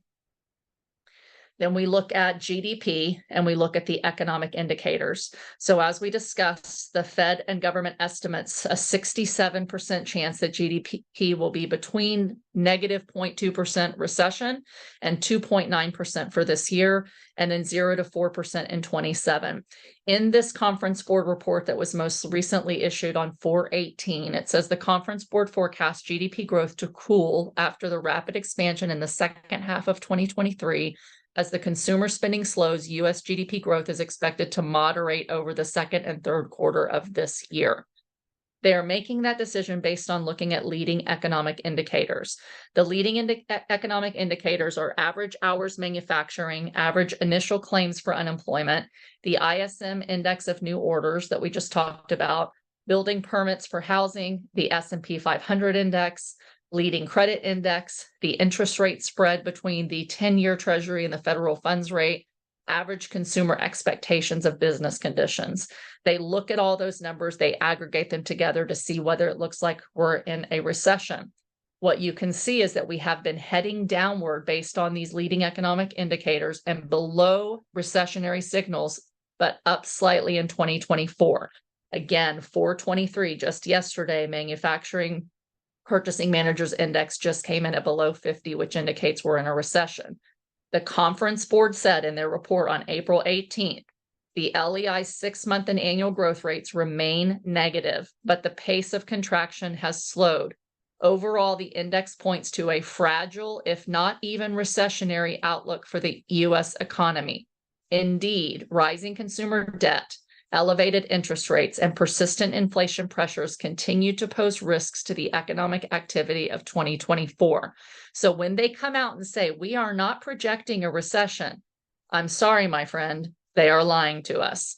If you look at the chart on the bottom left, you will see that this is directly from the NBER that dates recessions. You can see the red lines are the recession signal. The black lines are a warning that we're close to recession. The red line says we're in a recession. And you can see that through March of 2024, the LEI, the leading economic indicators, showed us that we were below recessionary territory. The question is, why didn't the NBER declare a recession? I don't know, but the numbers show us that we are recessionary, and the reports say that we might even be recessionary. The next thing with the leading indicators shows that we are well off our peak and heading downward. We have the longest period without a recession yet when these signals turn negative. So if you look at the leading economic indicator index, you can see the chart on the top left that shows the number of months between the peak of the LEI numbers and a recession. And you'll see that we are currently 27 months from the previous peak of the leading economic indicators. And the leading economic indicators are well down, more than 13% off of its peak. You'll see one of the leading economic indicators is new home sales in recessions. We all know that homes have been in recession, but we've been there. You can see the average of the percent off the high for the 4 big indicators combined on the middle right. The average time that a recession starts is the red line from the time that your leading indicators turn negative, and we're already below that twice, and a recession hasn't been called. And if you look at the Conference Board 6-month moving average of the rate of change of the leading economic indicators, you can see that we have been, our moving average has been down 3% over the last 6 months. And generally, once it turns negative, a recession is declared. You can see here on the chart in 2 months, 2 months, 9 months, 2 months, 12 months, 5 months, 15 months, and 4 months. So what I'm telling you is, as we talked about in that very first chart that I showed you, leading economic, the long leading economic indicators turn recessionary, then the short leading economic indicators, and then your coincident indicators that tell you that you're in a recession. All the leading indicators are telling us we're in a recession. Now you look at the coincident indicators. These are the ones that tell you, are we there yet? The coincident indicators show you retail sales, payroll, personal income, government transfer payments, and industrial production. In real time, these numbers have teetered recessionary, but then have bounced back up. But again, oftentimes they don't actually go negative until you're in a recession. So the question is, what's prolonging the timing? Part of that, I believe, is the government spending that's actually creating government jobs, that's creating some growth when otherwise we would be in a recession. And this is what they've done for many, many years. They don't want to be declared in a recession. So the leading economics indicators and the coincident indicators you can see here on the left, how the leading economic indicators are down quite sharply, yet the coincident indicator isn't down yet. You'll see on the right, though, a ratio of the leading economic index and the coincident economic indicators, the leading versus the real time. The index has been down over the last 24 months. And when that index starts to head downward, where the leading economic and coincident indicators are ratioed together, when they turn downward, the time before recession historically has been 7 months, 9 months, 9 months, 2 months, 5 months, 8 months, 8 months, and 0 months. And we've been down for 24 months without a recession being declared. But again, the question is, why not? The next recession signals are the yield curve and the money supply. So the yield curve inversion, again, is when the 10-year treasuries yield a lesser return than 2-year treasuries, because usually you're paid higher returns for locking in your money longer term. But now the demand for treasuries short term, higher rates than long-term rates shows that the institutions, the governments and the people that are buying treasuries expect more softening in the future than they do way out. It's the most accurate predictor in history. When the yield curve inverts and then it starts to uninvert, you're usually in a recession. It's been inverted for a record 632 days now, I believe it is, as of today. The next thing is the money supply. This is really, really important. So the quantity theory of money shows that money supply impacts liquidity, asset prices, the overall economy, a recession or a contraction, and inflation. Essentially, a growing money supply raises economic conditions, because as the government gives us money in whatever way they do it, through helicopter money, through bank lending, through cheap loans, and encouraging lenders to give us loans for all kinds of things, they put money into the system, just like they gave us post-COVID and post-2008, and that gets the economy growing again. But when the money supply starts to contract, and then it pulls money out of the system, and then you start to have a contracting economy. When it goes negative, it's always a recession or a depression warning. M2, the money supply, has only gone negative 4 times in history. Each was followed by a recession. The 1920 to 29 depression, the 1920 to 22 period, the money supply was down 9%, and we had the Great Depression. M2 was down 39% in the Great Depression, leading to 43 months of a depressionary climate. 1937 to 38, M2 money supply was down 2.6%, and we had a 13-month recession. 1948 to 49, M2 was down 1.5%. So not significantly, but there was still an 11-month recession.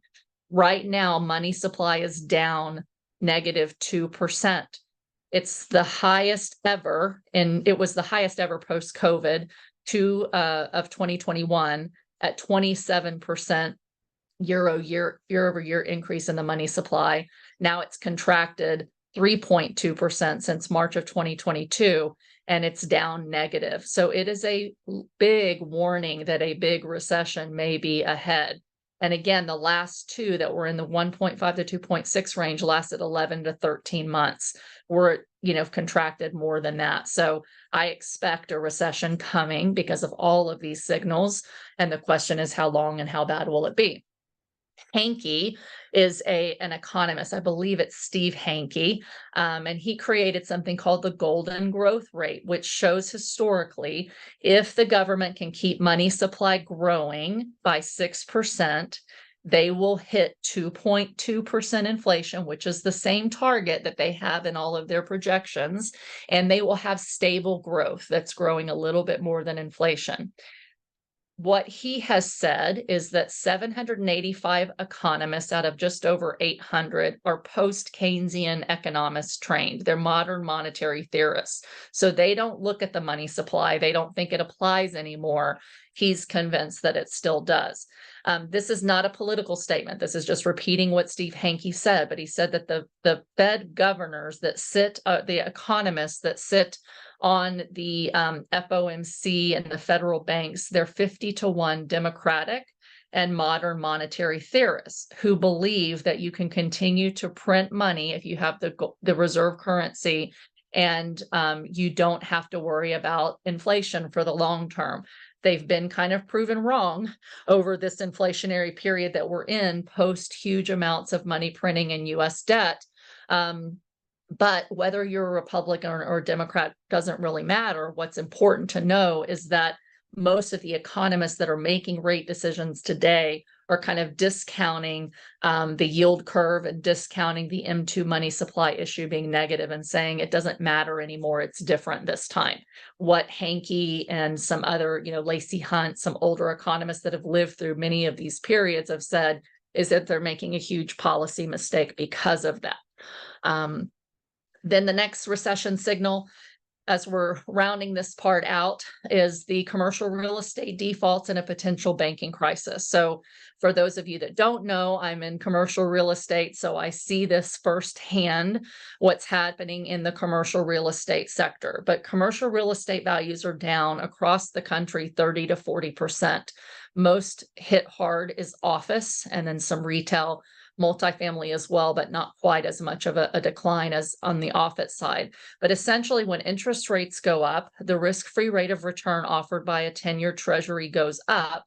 And therefore, for investors to buy real estate, they want a risk premium on top of that. So they want to be paid a better return than the 10-year US Treasury, which is about 5% now.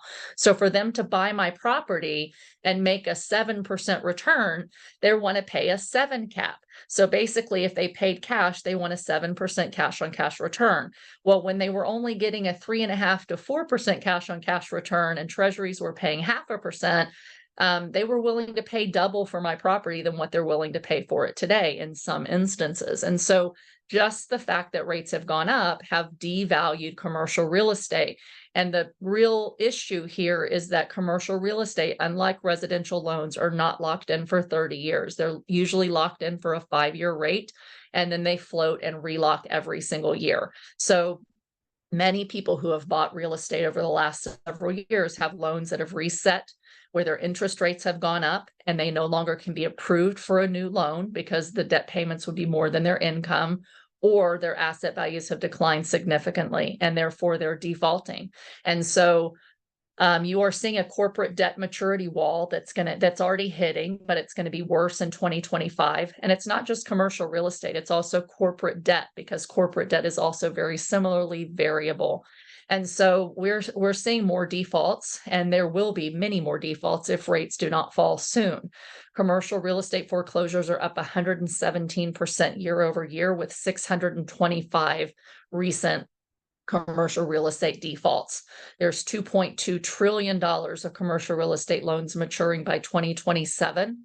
And according to several experts here, this is a real crisis. Fitch Ratings warned of a global contagion, estimating that 3/4 of U.S. conduit offices will default, worse than in 2008.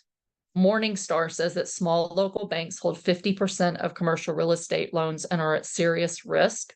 Susan Wachter said this is a crisis, but a contained crisis and a slow-moving one. If we continue to have strong growth, without an interest rate spike and without a recession, the pain will be under control for the overall economy. My question is, does the data show that we're going to have strong growth, no interest rate spikes, and no recession? That the answer is no. The former IMF deputy director, Desmond Lockman, just said this week, regional banks are dangerously exposed to commercial real estate, high vacancy and high debt service payments. We could soon have another regional bank crisis that would cause a credit crunch for the all-important small and medium-sized business sector. A recent NBER study estimated that close to 400 small and medium-sized banks will likely fail over the next few years because of the CRE crisis. And Tom Honig, who is a former FDIC president and on the Federal Open Market Committee previously, has said that the risk of a bank failure, a huge banking crisis because of this debt default crisis, is 4 out of 5. He says it is absolutely not true that the banking sector is healthy, and he was a former FDIC president. He said the amount of commercial real estate that is going to default if the Fed doesn't lower rates is significant. So again, the probabilities of a banking crisis, the Fed and the Treasury saying the banking system is sound, we're fine, is really not true. And this could be what causes the Fed to cut interest rates, even if we start to see a little bit more inflation in certain areas, because they know there's a very fine line as to whether the economy is really strong, and this could take down the system. The next and final recession signal is the Beige Book. So the Beige Book is basically the boots on the ground reporting that the data doesn't pick up. So the Fed creates this Beige Book by surveys of the 12 federal district banks that's published 8 times a year. So there's federal districts that are the Federal Reserve banks that sit on the FOMC. They go out and do surveys of their community to see what's really happening, and then they publish it in the Beige Book. So the Beige Book just came out, and there are a lot of signs of a slowing economic growth and hiring in the economy. One, low to middle income households are living check to check. The Cleveland Fed said that 2/3 of nonprofits say a decline in well-being over the last 6 months is happening. 3/4 say they lack affordable housing. The Philly survey said that there's an increase in auto and repo delinquencies and households are strained. Dallas says there's sustained high demand for social services, for food, healthcare, and insurance, and many people are taking second jobs to live. Charities are struggling to raise money with 10.5% drop in donations in 2022 and rising. Their costs are rising. People are leaving social services jobs for better paying jobs or second jobs, and there's long wait times for help. They're dropping profit margins. Businesses are dropping profit margins. Inflation is keeping them from being able to pass their rising expenses on to consumers, including in manufacturing. And I see a little typo here. There's pricey insurance. Again, 22% auto increases in March. 3/4 of homeowners reported insurance increase in 2023. In St. Louis, insurance went up 20 to 25%. 50% business increase in insurance, very similar to what they saw in Atlanta and Kansas. And they're seeing office vacancies continue to rise. Overall, the Beige Book reported a much more negative picture about jobs and wages than the data did.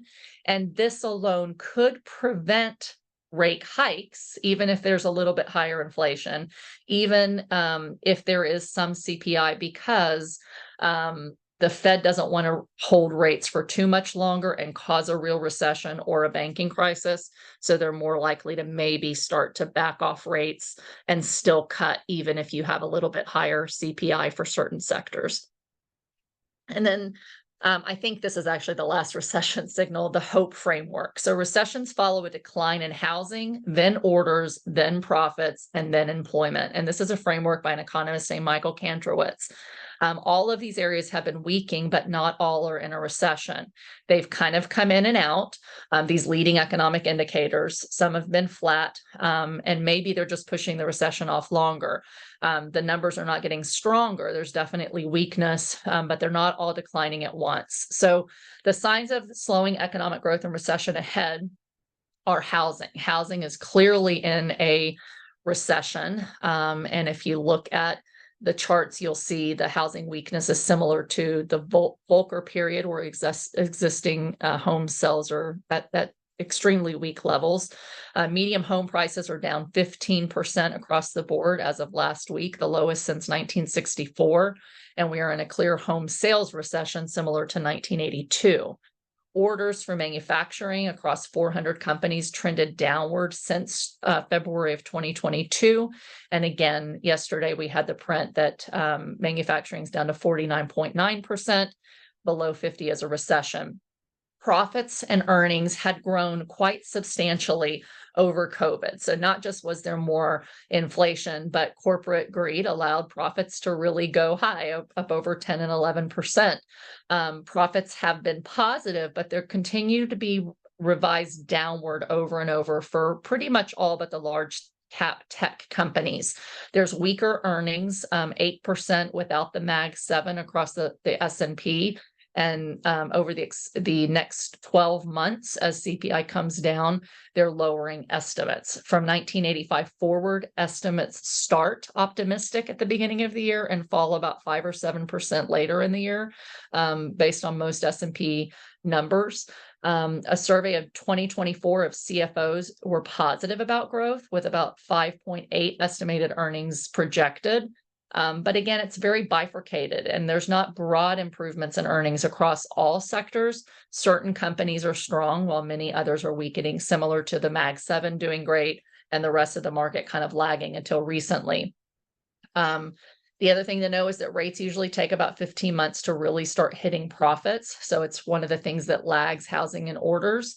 And the Shiller PE ratio is extremely high. So this is a number that basically compares the PE ratios of companies to similar to home prices. And it's now at 34.4%, higher than 95% of all historical readings that we've ever had since 1881. The only higher high was in 2001, just before the dot-com crash.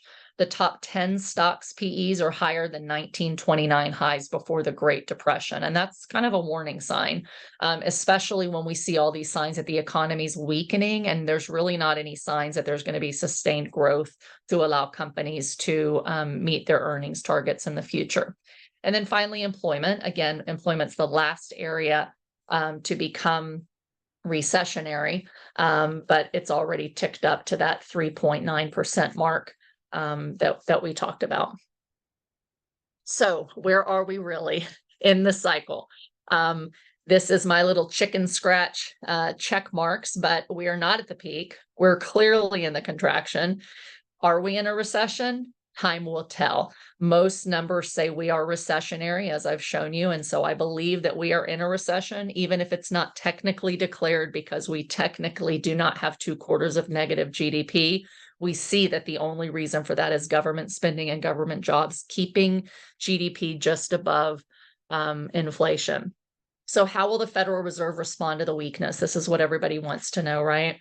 So I want to show you really zoomed up a chart of history of Fed rate reactions to GDP and where you are. And so if you go back, I'm going to start around the 1985 mark, and you'll see that the Fed had basically high interest rates, and they started to lower interest rates as GDP started to weaken, and we had an oil shock that led to a recession. GDP was very, very weak after that first recession bar, and so the Fed continued to lower rates. Once GDP hit that 3% mark, the Fed held rates flat. GDP went up and then it started to tick down. Once GDP started to rise, the Fed started to raise rates. Interestingly, they kept raising rates even though GDP was declining because it was still close to 4. It wasn't until GDP got down to 2%, that number that they like to keep it a little higher than that because of inflation, that they started to cut rates. Then you'll see that as they cut rates, GDP started to come up. And then they held rates flat, GDP stayed flat. And then again, GDP started to decline. They started to actually raise rates, I'm sorry. Then GDP started to decline. Then as GDP ticked up more before the dot-com crash, because the economy was booming, they held rates high. And they held them there even as GDP started to come down because GDP was higher than 5%. So once GDP came down fairly rapidly and we had, we started to see that declining down below that 4% number, that's when the Fed started to really start to lower rates because they saw signs of economic weakening. Then we had the dot-com crash and they lowered rates and then they lowered them even more when GDP was trapped at kind of 2% because they want better than 2% growth. They kept it low till GDP got to 4. And then as they started to raise rates, GDP started to decline because, again, tightening causes a slowdown in the economy. Then, even though GDP was still coming down, they kept raising rates. They stopped rates, held them at a high level around 5 point something percent. And then we had significant decline after that in GDP. And then eventually, you can see before the GDP turned downward significantly, the rates started to be cut, and then they cut drastically in a recession. So you'll see that they start doing some rate cuts before the recession, but then they go deeper as the economy weakens, and then they really drastically cut rates. So after the GFC, they kept rates really low for a really long time. They allowed GDP to get over 3, but it was kind of up and down, a very slow recovery. And even though GDP got to 4%, they did not raise rates like they probably should have, or like they had historically, to bring that GDP back down to 3 and keep inflation from going. So once the economy started weakening, they actually started to try to raise rates a little bit. And that's when they really tried to raise rates into a growing economy. It finally started to come down. They held rates high. GDP fell a little bit.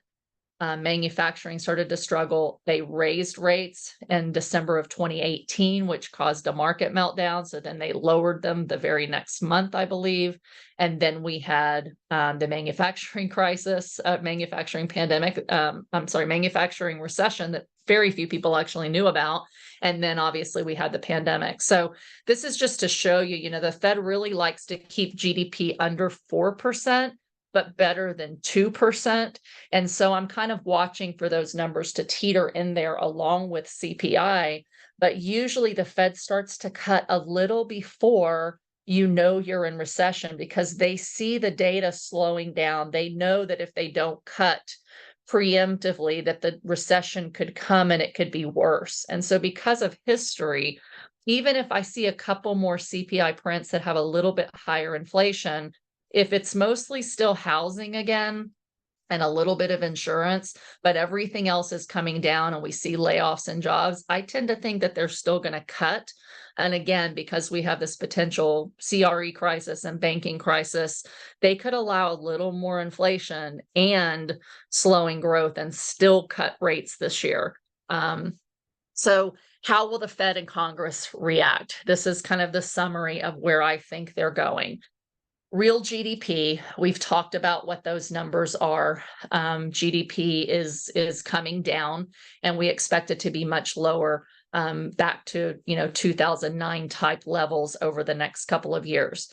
Again, they're saying the only reason they think GDP will be positive is because of net migration and because of the Fed lowering rates. So the government wants the Fed to lower rates because they think the economy is weakening and they need it to stay above recessionary. The government is spending to prop up GDP to new lows of about 2% versus 3% based on their data.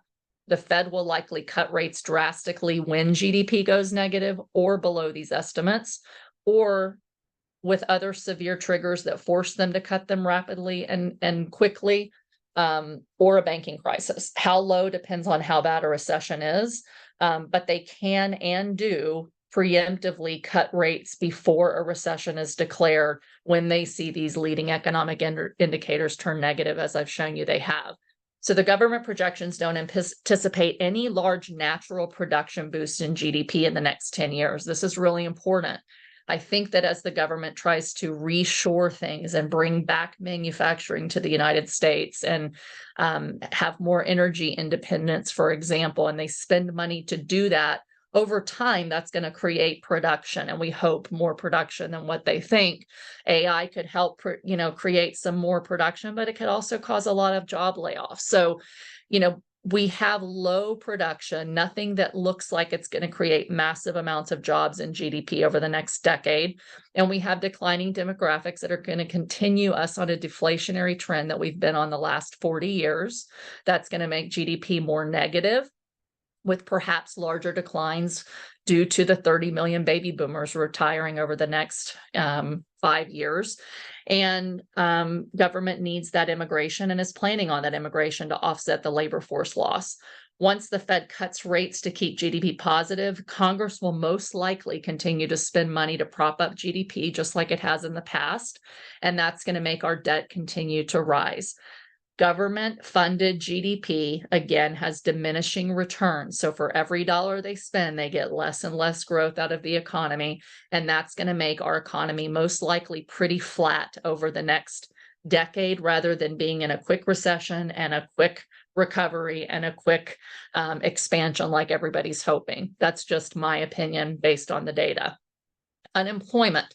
So again, the FOMC and the CBO estimate that unemployment's going to be in the 4 to 4.5 range, and that even after 2026, 2027, they expect it to be 4% or higher. So we're going to have a period of higher unemployment than what we're used to after COVID than what it was before. Both the Fed and Congress will allow for more unemployment to bring down wage inflation. They'll not likely let it rise above about 4.5 before they drastically cut rates, in my opinion. So we'll see where it goes over the next month or two. Unemployment's rising as layoffs continue, again, especially in the manufacturing side and services as of the report yesterday. Tech layoffs are also happening in finance, tech, and other industry. The McKelvey rule was triggered. We have 25% of job growth being government, which is recessionary. The Fed will cut rates when employment hits 4% is my guess, and we're already almost at 3.9.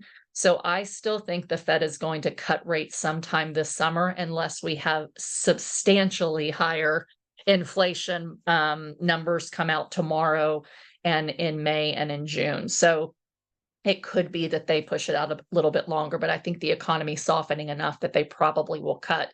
If I had to guess at this point, I would say they might wait till June or July, maybe July. But we're going to watch what happens with the unemployment numbers. And again, most of the layoffs are going to come after the rate cuts because recession usually is declared after the rate cuts, not before. The government will likely increase hiring for government jobs and spend to get unemployment back down to 4%. Inflation is coming down to pre-2020 levels in most areas of the economy, as we saw, with the exceptions being insurance and housing and electricity. PCE again was at 2.78. Some pre-market reports for tomorrow say it's supposed to be close to 2. We'll see. I think the Fed again will cut rates soon, but if the government keeps spending, it not only will prop up GDP, but it could push inflation up again and delay some of the rate cuts and just kind of prolong this period that we've been in. I could hear again the numbers that we talked about. In the longer run, 8 of the Fed governors say that they want the final terminal rate to be 2.5% Fed funds rate, not the 0 that we had before COVID. So one of the things Powell has not been a fan of is the 0 bound, having interest rates essentially the Fed funds rate at 0, which makes money so easy that it does spark asset inflation and wealth gaps. And he doesn't want big booms and big busts. So most of the those that sit on the FOMC are trying to keep us to where the Fed funds rate ends at 2.5. That means that interest rates would be about 2.25% higher than what they were before COVID by the time that we're done with all of this. Again, if we have a deep recession, they won't have a choice. They'll go to the 0 bound for a while. If they do, I'm going to buy as much property as I can during a recession when prices are cheap, and I'm going to lock in the longest term possible debt that I can, even if I have to pay a little higher interest rate to lock it in for longer. So, there is a silver lining in a recession. The inflation path, again, as layoffs increase and consumers are squeezed, they'll spend less. This will be because of greater layoffs and unemployment. That'll bring inflation down for now. Rate cuts may also bring housing inflation, owner equivalent rent down. So you'll see a decline in the inflation number. Again, this is going to be offset by immigration and government spending. The Build Back Better plan that was put into place incentivizes producing jobs in low-income areas and paying prevailing wages. So as demographics decline, wage inflation can go up, but we can have low GDP. So the US is going to have more debt to produce income. That and the reshoring and quantitative easing that will undoubtedly happen after we have a recession all require increasing government debt. And the bottom line is that's inflationary long term. So even though I think inflation is coming down substantially and we're on a deflationary path, a declining path long term, when you have a lot of government debt that creates inflation with slow growth, rather than having a recession or a peak or a huge expansion or contraction, you have more of a flat economy, stagflation, inflation with low growth. And that's not a great place to be over the next decade, but I tend to think that's kind of where we're going to be. And I think the government numbers that we looked at today kind of prove that point out. Now, stock market tantrum. Will the market crash? And if it does, what will the Fed do? So again, stock market PE values are at historic highs with no real strong growth hopes that are going to really push those profits up. So, profits are tending to weaken. The market is starting to decline a little bit. Eventually, the bull market will end, and likely very badly if it repeats history. The Fed usually does not cut rates, though. The Fed put in a tightening cycle until a recession is declared and the market corrects as a result. Also, though, election years normally are good for the stock market, and usually corrections don't come until after elections. So we'll see if history holds. Again, Powell wants to end that Fed put, and he may wait until there's more pain in the market before cutting. He risks a worse asset stock market bubble if he cuts too soon. And they really are trying to pull off a soft landing by cutting on weakness to prevent a recession. So they might want to preemptively cut rates, even with a little bit of an increase in inflation. They don't want to seem political, again, though most of them are Democratic. So they don't want a recession before an election. So they could, again, cut rates at least once or twice before the election, try to get a soft landing, avoid a recession. And that's, again, why I think that they still will try to cut in July or September. I don't think they'll cut in November because it will seem too political. Recession, again, they're saying they don't expect a recession, but their numbers and their reports show that they do see that we are in recessionary conditions. The question is whether they'll declare it before we have 2 quarters of negative GDP. Again, they will cut when we're in a recession and drastically. Sometimes they do it just before recession and then it gets cut more. As recessionary indicators increase, as they have rapidly this week, the Fed may decide to cut preemptively to hold off the recession and navigate a soft landing. I think, even though I thought a week ago when I saw the high inflation print that they were going to have to hold off, once I dug into the data that I just showed you and see that most of that recessionary number was home owners equivalent rent, that's very lagging and not a real number. I now think that they should go ahead and cut rates until it's clear that we're not heading into a drastic recession, and then unless inflation really rears its ugly heads again tomorrow significantly. The longer rates rise, the higher the likelihood of a hard landing, a real recession, and maybe a commercial real estate crisis and a banking crisis. Yet they do not look ready to cut per their April report. And so, what I think they should do doesn't mean that that's what they think they should do. And again, they're not looking at all the same data because they're more modern monetary theorists rather than Keynesian economists. Then we get to the US debt, because this is really, really important, more so for long-term outlook than the current quick outlook. But debt levels are historic high and may be insurmountable. There's no end to spending in sight, with the Congressional Business Office, Budgeting Office, showing large future expenditures for reshoring, energy greening, social programs, etc. Debt payments are now at $1 trillion per year, surpassing both defense spending and Medicare spending. Congress is funding wars, pork, and other programs to boost GDP, and there's no bipartisan support to cut spending. The Fed may cut rates even with higher 2% inflation just to keep the U.S. from a debt crisis, because the longer rates are higher, the more money we spend on interest and can't spend on anything else, including propping up the GDP. With failed U.S. Treasury auctions recently requiring higher rates to lure investors. So one thing that's important to understand is even if the Fed cuts rates, what happens with Treasury rates doesn't necessarily follow what the Fed does.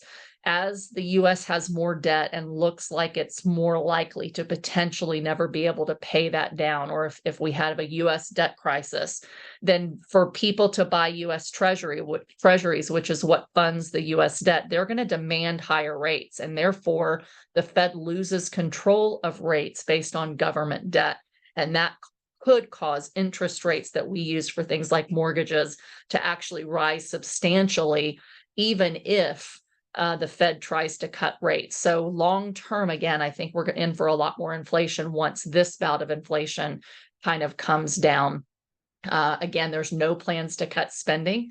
So unless we have something that really gives us huge amounts of GDP growth, the government really only has three options historically to get us out of this high of a level of debt to GDP. That's cutting spending, raising taxes, or allowing more inflation. We've already seen there's no bipartisan support for cutting spending. Raising taxes, even if they raise taxes to 100% of the tax revenue of the top 1%, it would fund the government for about 7 months. So, they want high enough GDP that you think you're making more money above inflation so they can tax you more. But taxing people that are already living check to check, 66% of the country and post-inflation, is going to be really hard to do for either party. So the alternative is they allow more inflation in the future to devalue the dollar to make it easier for them to pay off the debt with cheaper money. Also to win trade and currency wars. Again, we've touched on that, but countries are devaluing their currency, which makes U.S. exports more expensive. And therefore we might follow the 1930s, devalue our currency by propping up the value of gold to the dollar, by printing more money, creating more inflation, and hoping that it doesn't create, internal conflict. So my likely path, what I think is going to happen is we're going to have a recession. Even if they don't declare it, we're in a recession based on the data. Then we will probably have stagflation and a stagnant decade, with the US hoping to prevent hyperinflation. So how do you invest? What's the so what of this? And I thank you all for sticking with me this long. I know it's a lot of data, but I'm going to put this on the screen here for a second, but I'm just going to highlight everything I'm about to share with you is not investment advice. I'm not registered, going back to what I said at the beginning of the call. These are just my opinions based on my history of 25 years being in institutional investing. I previously had some licenses. I don't now. I'm not selling you investments. I'm not giving you investment advice, but I'm going to show you historically what type of investments have done well in the past in these different paths. I want you to promise me, I know you can't talk to me right now, but promise me that you will consult with your own advisors before making any and all investment decisions. Take what I'm telling you just to get you thinking, to educate you a little bit so you know what questions to ask before you make any investments. We don't know what's going to happen in the future. Many, many, many things could change investment outlooks in the future compared to in the past. So this is just for your information. So if you want to take screenshots of this, you can. I'm going to send you the recording of this because I know you might want to listen to it a couple of times because there's so much information. But investing during inflationary cycles, I'm going to hit on a couple of key asset classes. Inflation generally comes with high interest rates and low fiscal spending. The average returns during inflation are about 12% across asset classes. Inflation erodes wealth and spending power, and it lowers returns. It raises asset values that are not sensitive to rising cap rates or interest rates. This is why single-family home prices have risen and multifamily home prices have fallen. Credit and liquidity tighten, asset bubbles pop at the top, and taxes tend to rise as values on paper rise. So stocks have averaged 10% gains in most inflationary cycles. Although they've gone gangbusters this last year, there's a real disconnect from the real economy. In the past, emerging market stocks returned 18%, cyclical 16%, small caps 15%, which beat large caps at 12%, which beat value at 4%. Now the Magnificent Seven large caps have done significantly better than the small caps. So every inflationary cycle is different. If you look at bonds, they typically decline about 5% during inflationary times. They've been down about 12% in 2023. They can be good at the top of inflation, locking in high yields before rates cuts push the values up. And, some people say it's a good time to buy a 2-year treasury because they think if you're buying it now and rates go way down, then you've locked in high yields. So the value of your bonds will go up significantly. Again, I'm not an advisor. I haven't bought any bonds, but this is what some people are telling me they're doing. Commodities generally do very well in an inflationary cycle. Oil has produced 40% gains. Metals like silver and gold, food, farmland, and gas have done well. Again, gold and silver are more insurance to fight inflation, especially if the value of the dollar declines because of inflation. So if inflation is the new base case into the future, you might want to consider what Ray Dalio says and load up on some gold because it will continue to go up even though the value of the US dollar goes down. Again, talk to your advisors. Real estate, this is what I specialize in. I can give you advice on real estate because I don't have to be licensed and I know what I'm doing. Rents and values rise for single family homes until rates lock out demand. Commercial real estate valued based on cap rates usually fall in value as rates rise, but it's a time to buy property and just hold them. As long as you had good debt, you can hold on until inflation cycle is done. You need to be very cautious on flipping and value adding properties during an inflationary cycle, as values will eventually peak and then they will fall as rates rise, depending on the supply and the demand of the area and the property type. It's best to choose low expense, low tax, low insurance areas with low crime, where there's strong growth and strong GDP, where housing is undersupplied. Expect higher vacancies and delinquencies as people get tapped out. You need more reserves. It's good to think about buying newer properties with lower maintenance and lower insurance costs and to get really lean on your expenses. Don't bank on continued appreciation from here, as recessions usually follow and bring values down. Do not use bridge debt. Have multiple exit strategies to hold, to sell, to lease option, creative finance, etc. And creative financing as banks tighten and lower LTVs and raise their rates is really, really important. Investing during recessionary times. Recessions usually have low rates because the government cuts them to produce GDP and high fiscal spending. My base case, again, for the short term is a recession. If it's bad, it could lead to a depression or deflation where most asset values go down. But again, supply and demand varies by region. Stocks usually have negative returns during most recessions all the way back to the Great Depression. The GFC saw 24% losses. You have a weakening economy, which weakens revenues, which weakens profits and brings stocks down. Large and small cap losses have been about 9% past recession. Growth slightly does better than value, or did. Tech, financial, infrastructure, energy were poor performers. You might, if you talk to your advisor, want to focus on stocks with high returns on equity, stable earnings, low leverage, like healthcare and staples in the past. In past recessions, bonds actually did a little bit better and had a little less risk than stocks. Longer terms did better than short term. Commodities have not done well in a recession. So while you want to own commodities to fight inflation, if the cycle turns to recession, commodity prices could go down unless there's supply issue that counterbalance declining prices like we saw during COVID. Gold has been positive in the last 8 recessions. It was weak in the 80s and 90s, but again, it's like a safe haven if you think that there's going to be a depression or an inflationary crisis. And silver might do well as well. So for real estate, single family home values tend to fall as people can't afford a home or qualify for loans. Rents generally stay stable. You want to buy cheap properties from motivated, distressed sellers at the bottom of the cycle. Please be good to people. Win-win deals that help them and help you. Be cautious on flipping and value add timing as values continue to fall. You don't want to catch a falling knife. It's best to buy and hold them through the recession, through a recovery, and hopefully through the next expansion. You want to buy in low expense, low tax, low crime, and low insurance areas, and buy in areas with strong growth in GDP and low supply. Expect higher vacancies and delinquencies, have more reserves, and get really lean. Banks tighten credit in recessions, even more so than they already have.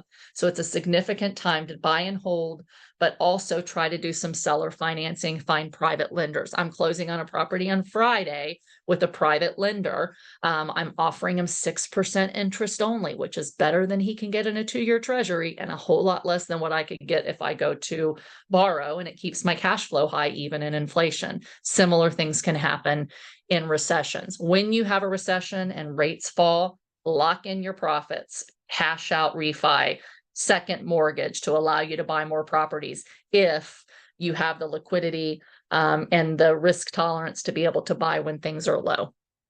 Investing during wartime. I wish I didn't even have to think about this, but the reality is there's more and more conflict, and there's potential additional conflict with China if they go after Taiwan. It's a time where there's a lot of wars and rumors of wars. So during wars, it brings high inflation, high rates, high fiscal spending, and sometimes price controls.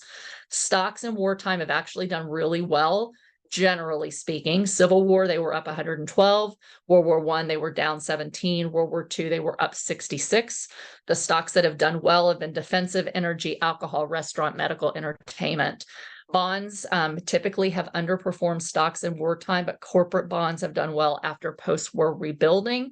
Commodities have not done well in wartime, especially oil, energy, food. But lead and steel actually do well once things start to rebound. Metals, gold and silvers do well again as a safe haven and an inflation hedge. And for real estate, it's generally done well for buy and hold investors, especially if you offer housing or industrial real estate. Again, you want to be in really good areas with low crime and strong GDP. You are likely to have more vacancies for draft and deployment and job losses. And you really don't want to be investing in areas like Killeen, Texas. I can pick on because I'm from Texas. It's a strong military base. And so if you have a lot of people deployed, you could lose a significant amount of your income. Investing during stagflationary cycles. Again, this is my base case for the long term. This is how I'm kind of planning. And if you can invest through stagflation, then it's fairly easy to pivot, during inflation or during a recession. But this is when rates and fiscal spending are volatile to fight both low growth and high inflation at the same time. This is where I think we'll be over the next decade. And the government reports kind of say the same thing without saying it, as we attempt to stimulate growth and reshore for economic and national security reasons with more debt and more inflation with declining demographics. So more debt is inflationary while declining demographics is deflationary. The U.S. debt level, again, may require higher U.S. Treasury rates. Higher debt with lower population and higher taxes equals less production and less GDP, stagnant asset values and incomes. So big value add deals are going to be harder to do in the next decade. You've got to really steal it on the basis. You've got to get a really good deal. You've got to add real value and then have multiple exit strategies where if you can't sell for the upside, lock in long debt and hold your properties long term and make sure they cash flow. Don't buy things hoping you can get the net operating income up. Actually buy things that already produce cash flow, and then all the extra value and income is gravy on top. For stocks, energy, agricultural, defensive industries, and government industries that the government is prioritizing have done well in the past, with an average of about 2.5% inflation adjusted returns historically. Bonds may do well to the extent that they compensate for future inflationary risk, things like TIPS or I bonds. Commodities have done well in the past, but can be volatile.